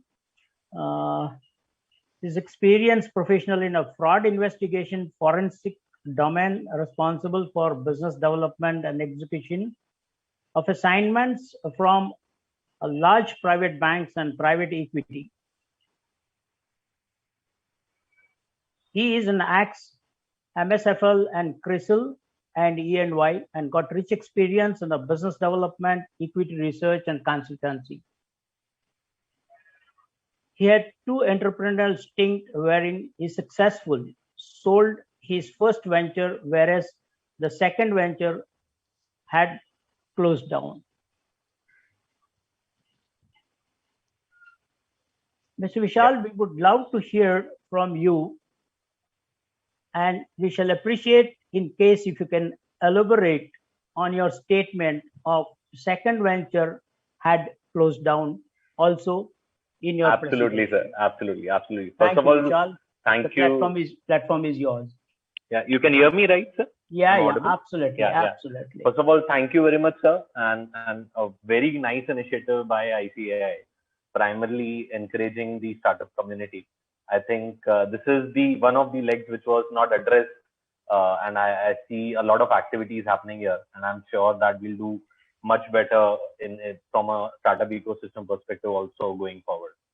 So I'll start with, sir. I actually completed my CA in 2009 and started with a venture just before that, before I completed my CA, and that was basically like a big basket in 2009. Similar to that, we were supplying daily essentials to every home, and I successfully sold that after 1.5 years. And post that, I started working with different companies. CRISIL is what I had joined at that point in time. So started my career with Ernst & Young. I was into taxation. I left taxation primarily because when I was actually going through the chart of becoming partner there, it was saying that you'll take 11 years to become a partner, and that's when you'll probably be eligible for a high salary. And that encouraged me to move to equity research. Probably yahan acha paisa banega. So that's why I moved to equity research. Joined CRISIL, was outsourced to a broking house there, and that's where I realized that ki yaar ye to bahut complex cheez hai, and couldn't find my passion there. So what I also realized is that I was one of those people जो थोड़े troublesome होते हैं organization में, who keep on pointing out अच्छा ये तो, and I found out that probably an entrepreneurial journey would be the best for me. I would not be able to blame anyone else but myself if there is anything which goes wrong. So that's why I then again started this venture. This time it bursted. I lost whatever I had made in the past and whatever I had collected for myself. And then again went back to job. This time, something wonderful happened with me, sir. I was in job for 2 years. While in my previous venture, there was one of the MDs of State Bank of India was my client, a daily essential customer. So he used to buy a lot of vegetables and stuff from our website. So I received a call from him one time, and he said, what happened? I was looking out, you guys closed down, वगैरह वगैरह. And he left me with a message that Vishal, ये सब ठीक है, but never let the entrepreneurial spirit die. That is what again encouraged me actually to take a leap of faith, but this time it was forensic, and I had already done a lot into forensic investigations, and that's where me and one of my co-founder today, Rahul, decided that we'll take this leap of faith. We went to family and started this business primarily with an objective to automate the entire credit life cycle of the ecosystem. So when I say credit life cycle, starting from the origination, due diligence, monitoring, as well as recovery. So that's exactly what we have done. While doing this, sir, in the first few years, I've actually tried making a graph of our journey. So this is exactly how we panned out. So we started in 2016, took some debt from family and friends. We did a lot of trial and error. We were only burning money, not making any money at that point in time. We started with saying that, okay, we will work on something which will help financial institutions identify a default at least 36 months in advance. So we went with these patterns, forensic patterns to various banks and said, okay, this is what we have. And we believe that your portfolio would go bad at some point in time, some portion of your portfolio. Everybody acknowledged, everybody listened. They also clapped for us, but nobody paid. So that's when we realized probably we need to identify something wherein we'll also get paid. And then finally we moved to something which was at the bottom of the pyramid, which was the collections and recovery. So we started focusing on the recovery domain. And that's exactly when we also started in the Pan India property database. So the idea here was that we will focus on how do we help financial institutions improve the overall recovery rate. So this was a quick pivot, which we did after multiple pivots, which was a bit successful for us. So 2018 is when we launched this product, and the first customer which we got was State Bank of India. So one learning which I got there was that usually what happens is startups shy away approaching the large banks. What we observed or what we witnessed is that it's not about what bank it is, it's about what product you have. If you have the best product in the ecosystem, even the best in the ecosystem would take it. So that confidence is something which you should have in your product. And that what we had actually fructified. And we started doing good business. We raised a seed round. And finally in 2020, when COVID came, all the recovery actions were at hold. So we went down from like a annual run rate of 3.5 odd crore to almost 2 lakh per month. And that's when the downfall started. So we have seen multiple near to death scenarios in our journey. But one thing which we did is we never gave up because we believed in our product. And I think that's exactly what every entrepreneur should do. Probably when you're following your passion, you'll definitely believe in your product. And during the end of this 2020, ICAI Bank came in and backed us. So they acquired some equity in our startup. And post that, it has just grown northwards for us. So yeah, overall, very, very exciting journey. It still looks like day one. From say a 2 lakh rupee per month last April, we have now already are doing a annual run rate of approximately 11-12 crores. So that has been a very good comeback from the team perspective and product perspective. Few things which I actually, if from a journey perspective, I seriously feel would like to share with a lot of founders or future founders is that while we were in 2016 to 2018, we made multiple mistakes. Given that we are chartered accountants, we primarily don't think of scale. We usually get into a mindset of services starting from day one. So when you are actually looking out to venture, start up something, and looking at raising investment from external investors, we have to focus a lot on scale. So you might have a very good idea, you might have very good execution in terms of delivering that, but also look at how will you scale it and whether there is enough market size for it. And deviation is from a focus perspective. We got a lot of we had a lot of deviations during our journey. So one of the deviation I still remember is that we had identified a loophole in the Ministry of Corporate Affairs website. So what we did is we reported this. This was then managed by a large IT company in the country. We reported this and said कि government का बड़ा loss हो सकता था, and we actually helped them get it rectified. Then we visited the MCA in Delhi and started following up with them कि sir एक acknowledgement letter तो दे दो. We actually helped you to identify this loophole and fix it. So this would have been like hundreds and thousands of crores of losses for the government, and at the same time a reputation loss as well. So the feedback which we got was कि proud feel करो कि देश के लिए इतना बड़ा काम किया, and don't expect anything in return. So that's when I realized probably we were actually focusing in the wrong direction altogether. So our goal was primarily that we generate revenue in the business, we focus on the services, we focus on customers. हम लोग कहीं और ही जाके focus करने लगे. So these deviations would definitely come in. We did a lot after that. We wasted a lot of time. I met the Ministry of MOS Finance, all of them. And I met multiple directors there. asking कि sir एक acknowledgement letter दिलवा दो. I filed multiple RTIs, but nothing happened. And at the end of it, I realized कि ये क्या किया हमने. We actually wasted our 4 months. A founder's time is very important for the startup. अगर ऐसी कोई activities करनी भी है तो primarily hire a PR guy who will manage all these things is learning. So having focus is very important. Like that's something which could come, actually has to be driven from the top. Has been the learning for me, and you cannot expect कि मैं कुछ भी करूँगा and probably I'll ask someone else to focus on the business. Yeah, Vishal, we are running out of time. If you're finished. Sorry. Yeah, that's all from my side. Okay. Yeah, from a product perspective, just these are our clients. Almost all the banks. We have a negative list of clients. Punjab National Bank and SDFC is not our client. The rest, almost all the banks are our clients. And other than that, yeah, what we are doing is actually building a universal risk rating for every property and counterparty globally.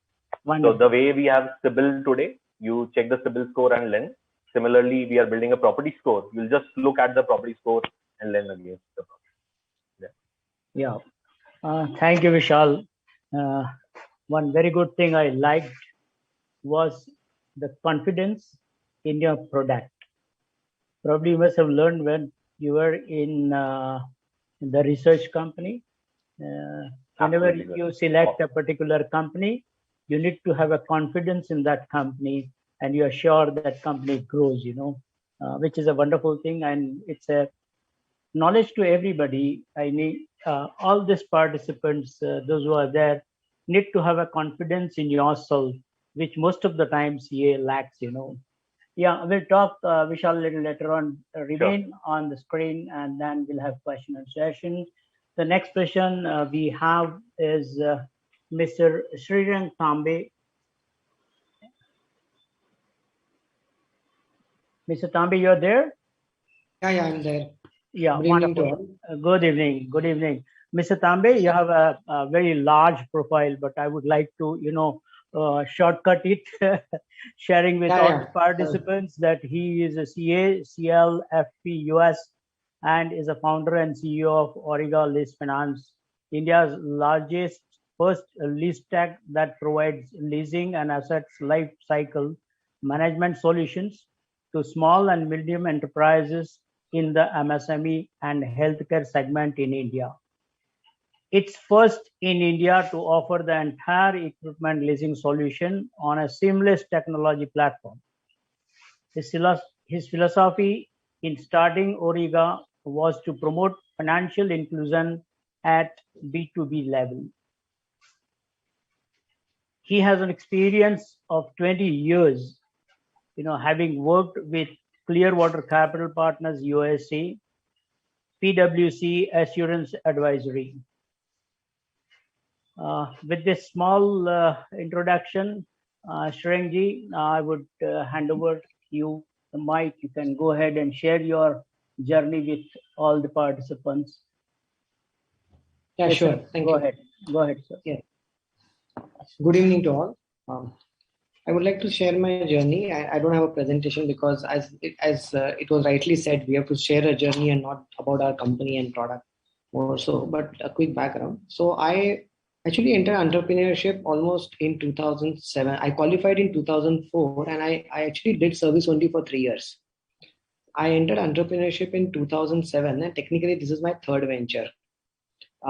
And it was quite interesting that I along with 2 friends of mine, we set up a very boutique investment bank in 2007, and 2008 happened with the Lehman crash. So we were just 1 year into our entrepreneurship, and it was doing very well. And within 1 year, we had almost 10 people. And 2008 happened, and the entire 8, 9, and almost half of 10. We were only finishing the projects we had got before. We did not get any single new project. So in 2010, my partners quit and they went back to their jobs. Both of them were CAs. One of them went back to their family firm. One of them went to a Big Four. And I somehow had a feeling that the worst would be over soon. So I took up the business from my partners and I restarted it in 2011. and did it for 2013. So another 3 years, I was into financial advisory, fundraising, corporate finance solutions, etc. In 2000, during this advisory period, the idea of Origa stumbled upon. I stumbled upon the idea of Origa because every person that used to come to us to say that I want to raise equity used to say that I want equity. And when I asked them, why do you want equity? They used to say, I want equity to buy machines.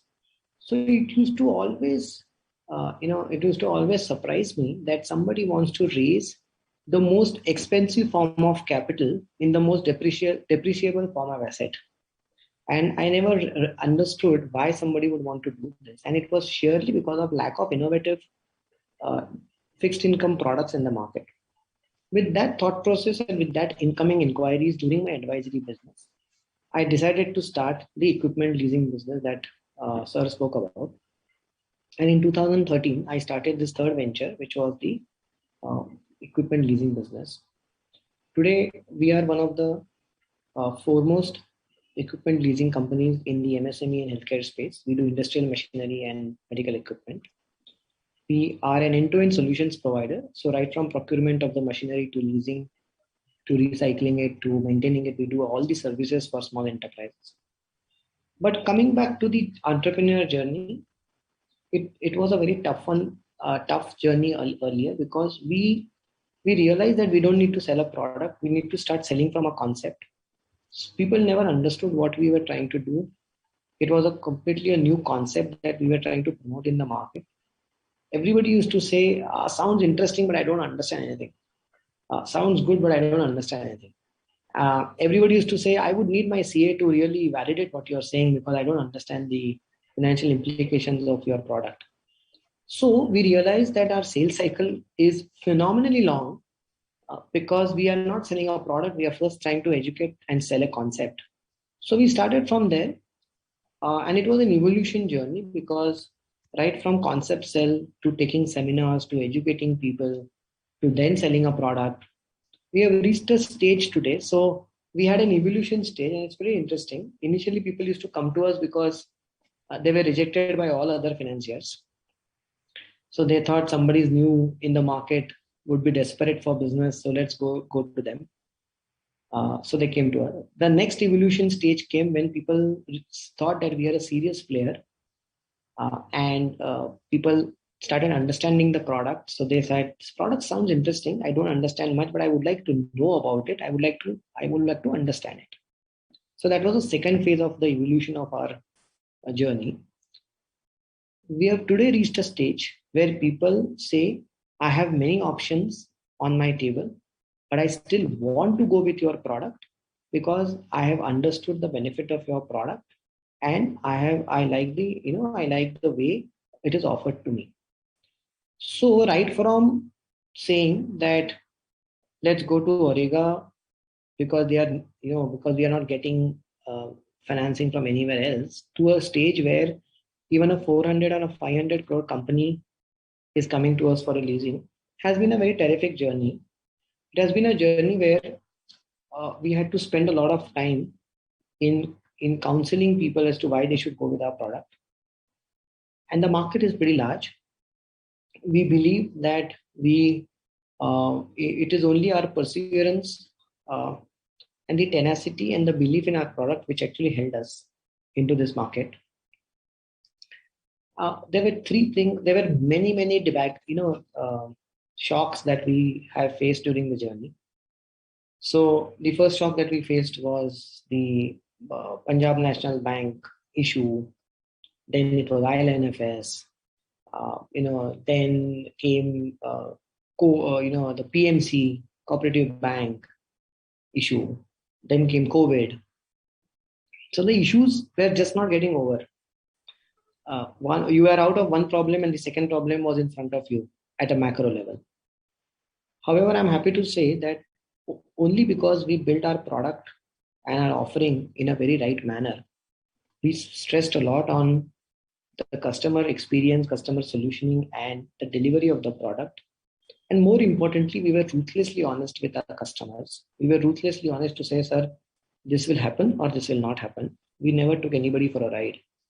And that has really stood, that those principles, those value system has really stood by us. And I'm happy to say in my final words that we have come across victorious in this pandemic, where we have zero NPA, zero provisioning, and 100% collection efficiency throughout pandemic. I believe all the hard work that we put as our passion, as our dedication towards the product, and more importantly, our our entire effort to satisfy a customer has really paid off. Thank you. Thank you, sir.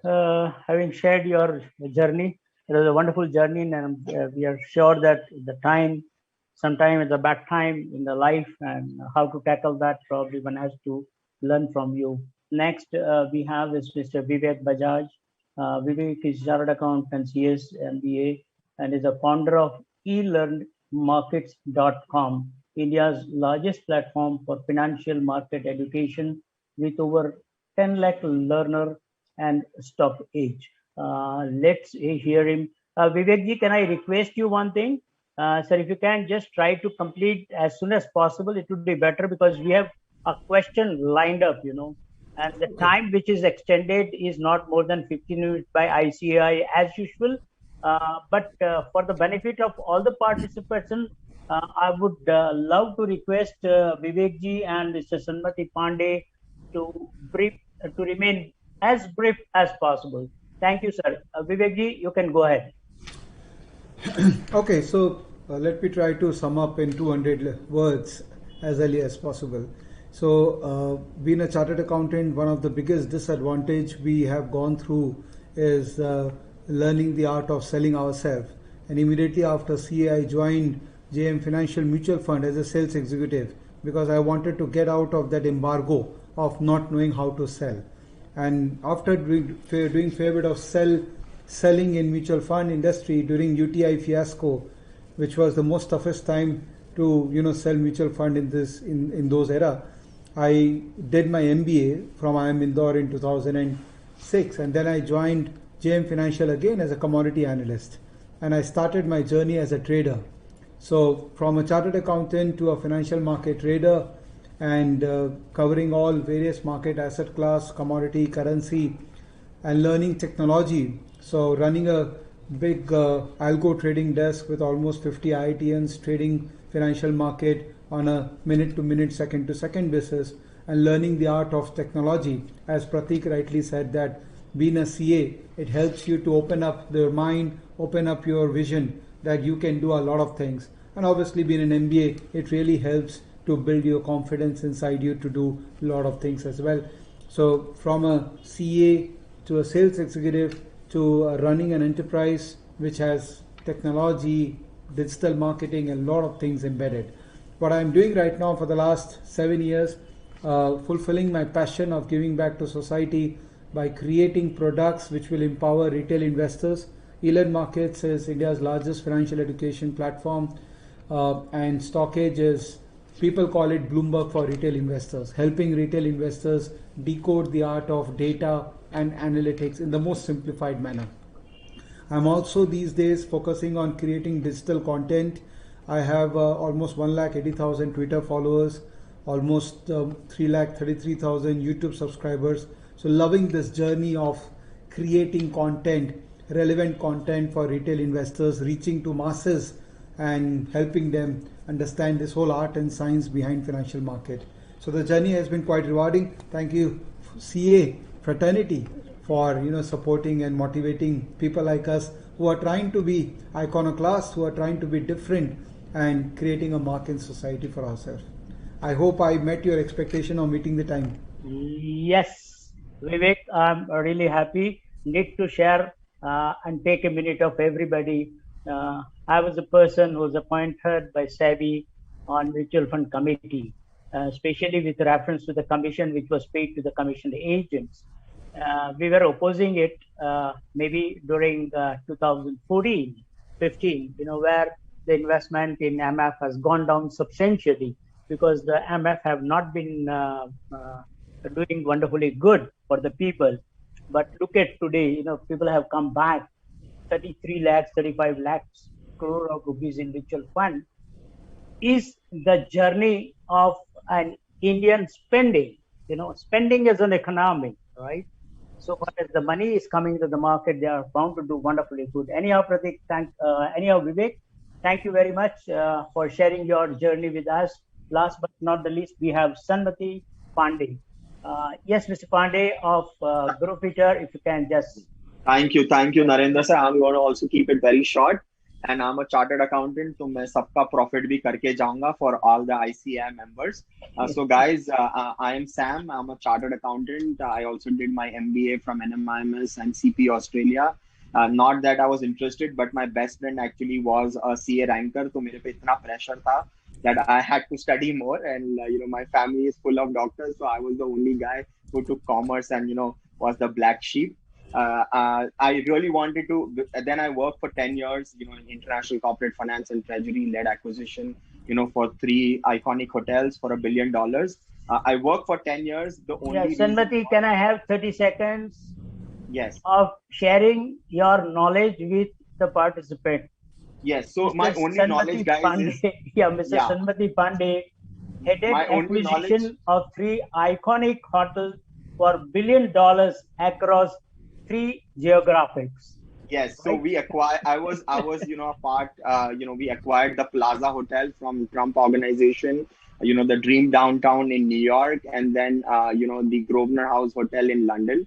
So I was one of the key members of the entire financial acquisition, and we did. I remember I had remitted 490 million pounds at that time. I worked for a very decorated company. I don't want to take the name, but half an hour we'll have a debate. I used to work for Sahara Group, but I learned a lot. But the worst part is that 10 years I couldn't start my entrepreneur journey was I had taken a home loan. So guys, all out there, please, don't try and take any liability. Don't try take any loan, because that is one of the biggest deterrent, to do a startup. And secondly, I would just say that 9 out of 10 startups fail. So you really have to be very passionate about the problem. And one problem I really saw, especially now with pandemic, was that health has become the real wealth. And how can we actually reward people to adopt an active and healthy lifestyle? And for that, for all the ICI members, we basically have launched a platform called as GrowFitter.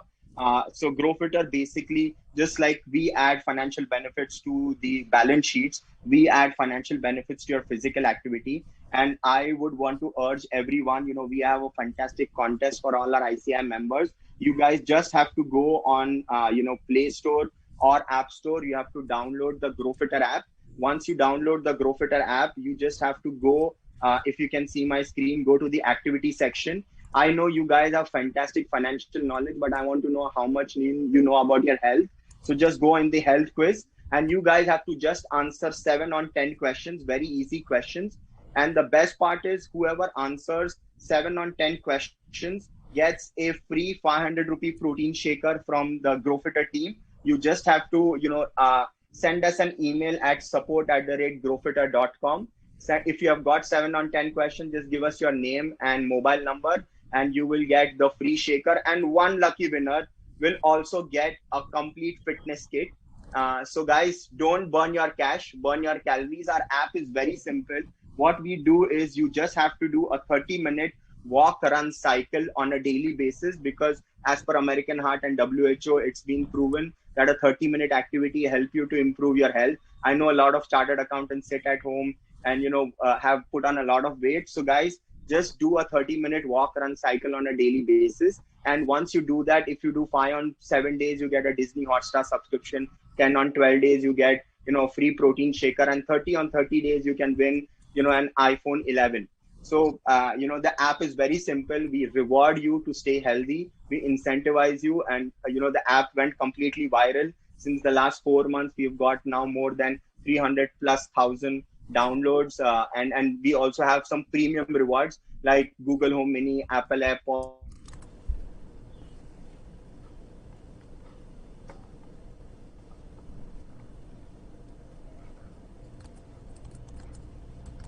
Hello. Hello. Sabitji? Hello. Hello, Sabitji? Hello. He is not audible.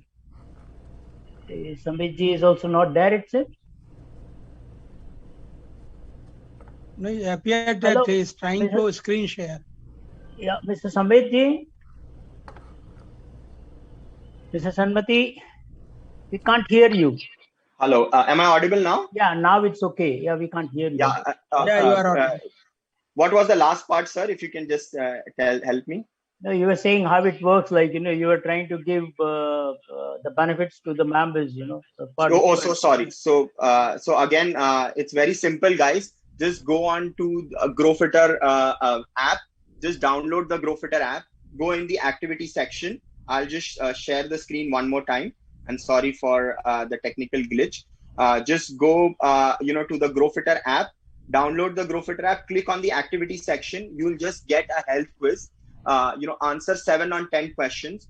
And just if you get 7 on 10 questions, you have to just email to support@growfitter.com, and you are going to get a fantastic, free 500 rupee protein shaker, and one lucky member will get a free fitness kit. So don't burn your cash, burn your calories, and just and for all the members, we are also going to give a 3-month free exclusive premium membership. So the concept is very simple. You have to do a 30-minute walking, running, cycling, or take a health quiz daily. And if you do 5 on 7 days, you get, a free Disney Hotstar subscription. 10 on 12 days, you'll get a protein shaker. 30 on 30 days, you will win a iPhone 11. So guys, it's very not simple. a problem. Sanmati will definitely take care of that. Thank you very much for your sharing the journey. Thank you, guys. And you don't say bye, there are going to be questions to you. So remain on platform. I'm going to ask the questions to all of you. What I'm going to do is that I'm going to ask 4 questions, and all of you will have to take a minute to answer that. One is that valuation, how it was done. Were you happy with it, or investor dictated? One. Second is, what type of investor did you choose to take in the first round, or you took all of them as they came in? Third, do you think of restructuring the investors in your company? Fifth, what do you fear most in your business to take the same forward?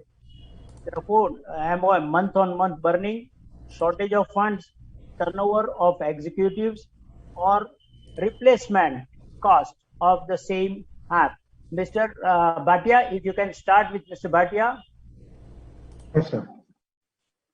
So I think very clearly when we started this journey, first and foremost is the angel investor stage, because the company is still to prove certain concept and you need some money to make the product a viable product. But we were very choosy about the angel investors as well, because we wanted people who can open doors for us. It's not just dumb money. It is the strategic inputs they can provide to the management. And that's how we got the angel investors in.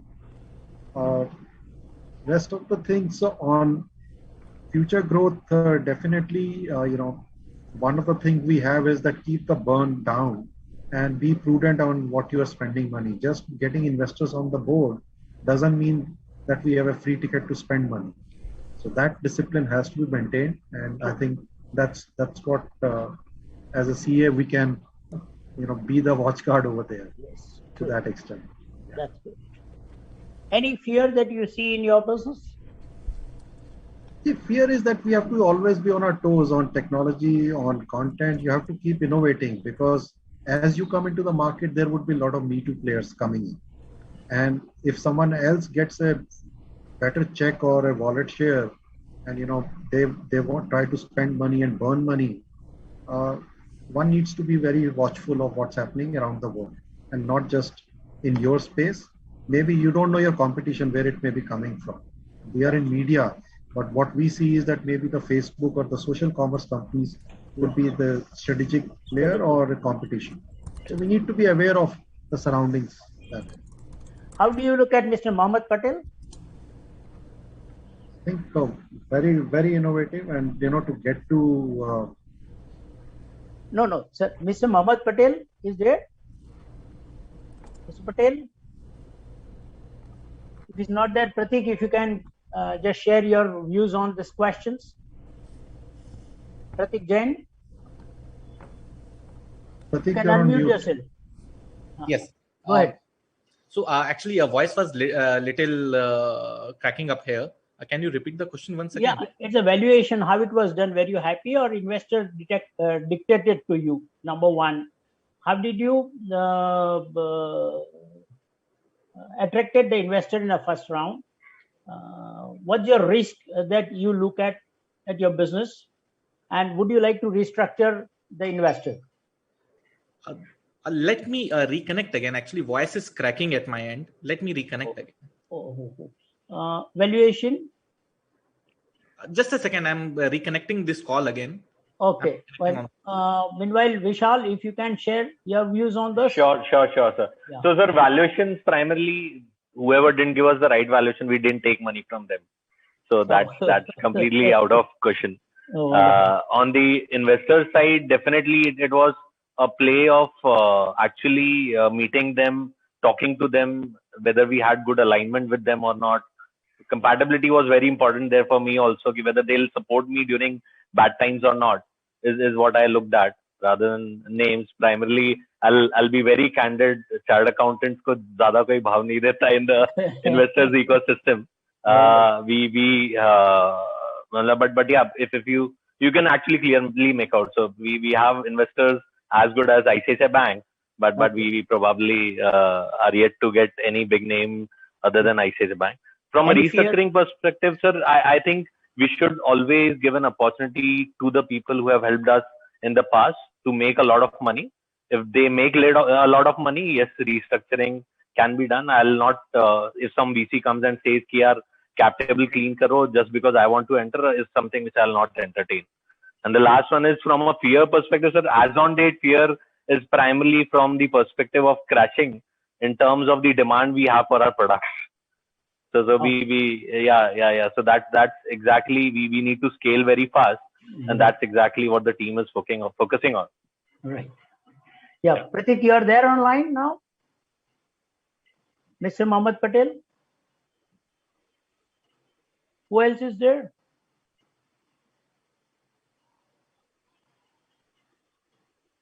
Yeah. So I think Go ahead. Yeah. So fundraising is more of an art, and I think there are various stages to fundraising. So one, you have an idea. You basically have to first get hold of an engineer. If you can have a co-founder who's an engineer or who has a tech background, that really helps you to execute things faster. And you have an angel round. So I would say that LinkedIn is a fantastic platform to connect to professionals. In fact, we raised 5 crores through a LinkedIn Connect. So I think it's a fantastic platform, and try and connect to as many professionals as possible. Share your idea. You can get 3 or 4 angels. So we were very fortunate that we got some marquee angels. We got the CEO of MCX, and chief editor of CNBC, and CFO of Reckitt Benckiser. So once you get angel investors, then you do your seed round, then you go and get the product, get it in the market, get some revenue, and then you go and raise a pre-series A, series A round with VC funds and other investors. And to talking about restructuring, certainly initially it depends if you are 2 or 3 founders, so your stake is going to get diluted. Certainly, if not, entrepreneurship is not everybody's cup of tea. So you will see 1 or 2 founders, falling out, and you can restructure, if you get a bigger investor at a later stage. And there is always a fear because right now there is too much liquidity in the market, so some other player might just understand that you're doing well and raise a bigger round. Yeah. Pratik, you would like to share something? You're back. Pratik, I think he's facing some internet issues. Yeah. Acha, Mohammed Patel is there. We'll take this opportunity of thanking you all for having shared your journey to all the participants and helping ICAI to make this particular webinar a great success. This was a last session, and I'm sure that all the participants must have gained a lot of knowledge out of it. There are a few more questions are there, which are of a very small this thing. Somebody said that I have my grandson, I have my son, he's saying, he's getting 20,000 rupees as an assistant manager. He's a chartered accountant. He wants to go for a startup. Yes, why he cannot? He definitely can go for a startup companies, you need to have a confidence like what Vishal was sharing with us, and then you can definitely go ahead with whether a CA. Yes, it is better to start early and fail early, but there should be no regret that I should have tried it early. Yes, Mr. Bhatia, I'm with you. And in a business of finance for more than 35 years, I have realized one thing: confidence in yourself, which is very important. Being CA, I passed out in 1972, so I'm in practice for 47 years. But last 35 years, I was in finance practice only, and we've been doing wonderfully good. Anyhow, that's a part. But what you have said, Mr. Bhatia, is absolutely correct. And like what Vishal shared with everybody was that the confidence in your own product is the best thing in the life that you can have. With all that, thank you very much for all this session speakers, Dr. Sambit Mishra ji and ICAI for giving all of us a fantastic opportunity for this electrifying webinar on startup opportunities and entrepreneurship. Thank you very much and good night. Bye. Thank you, sir. Good night. Thank you, guys.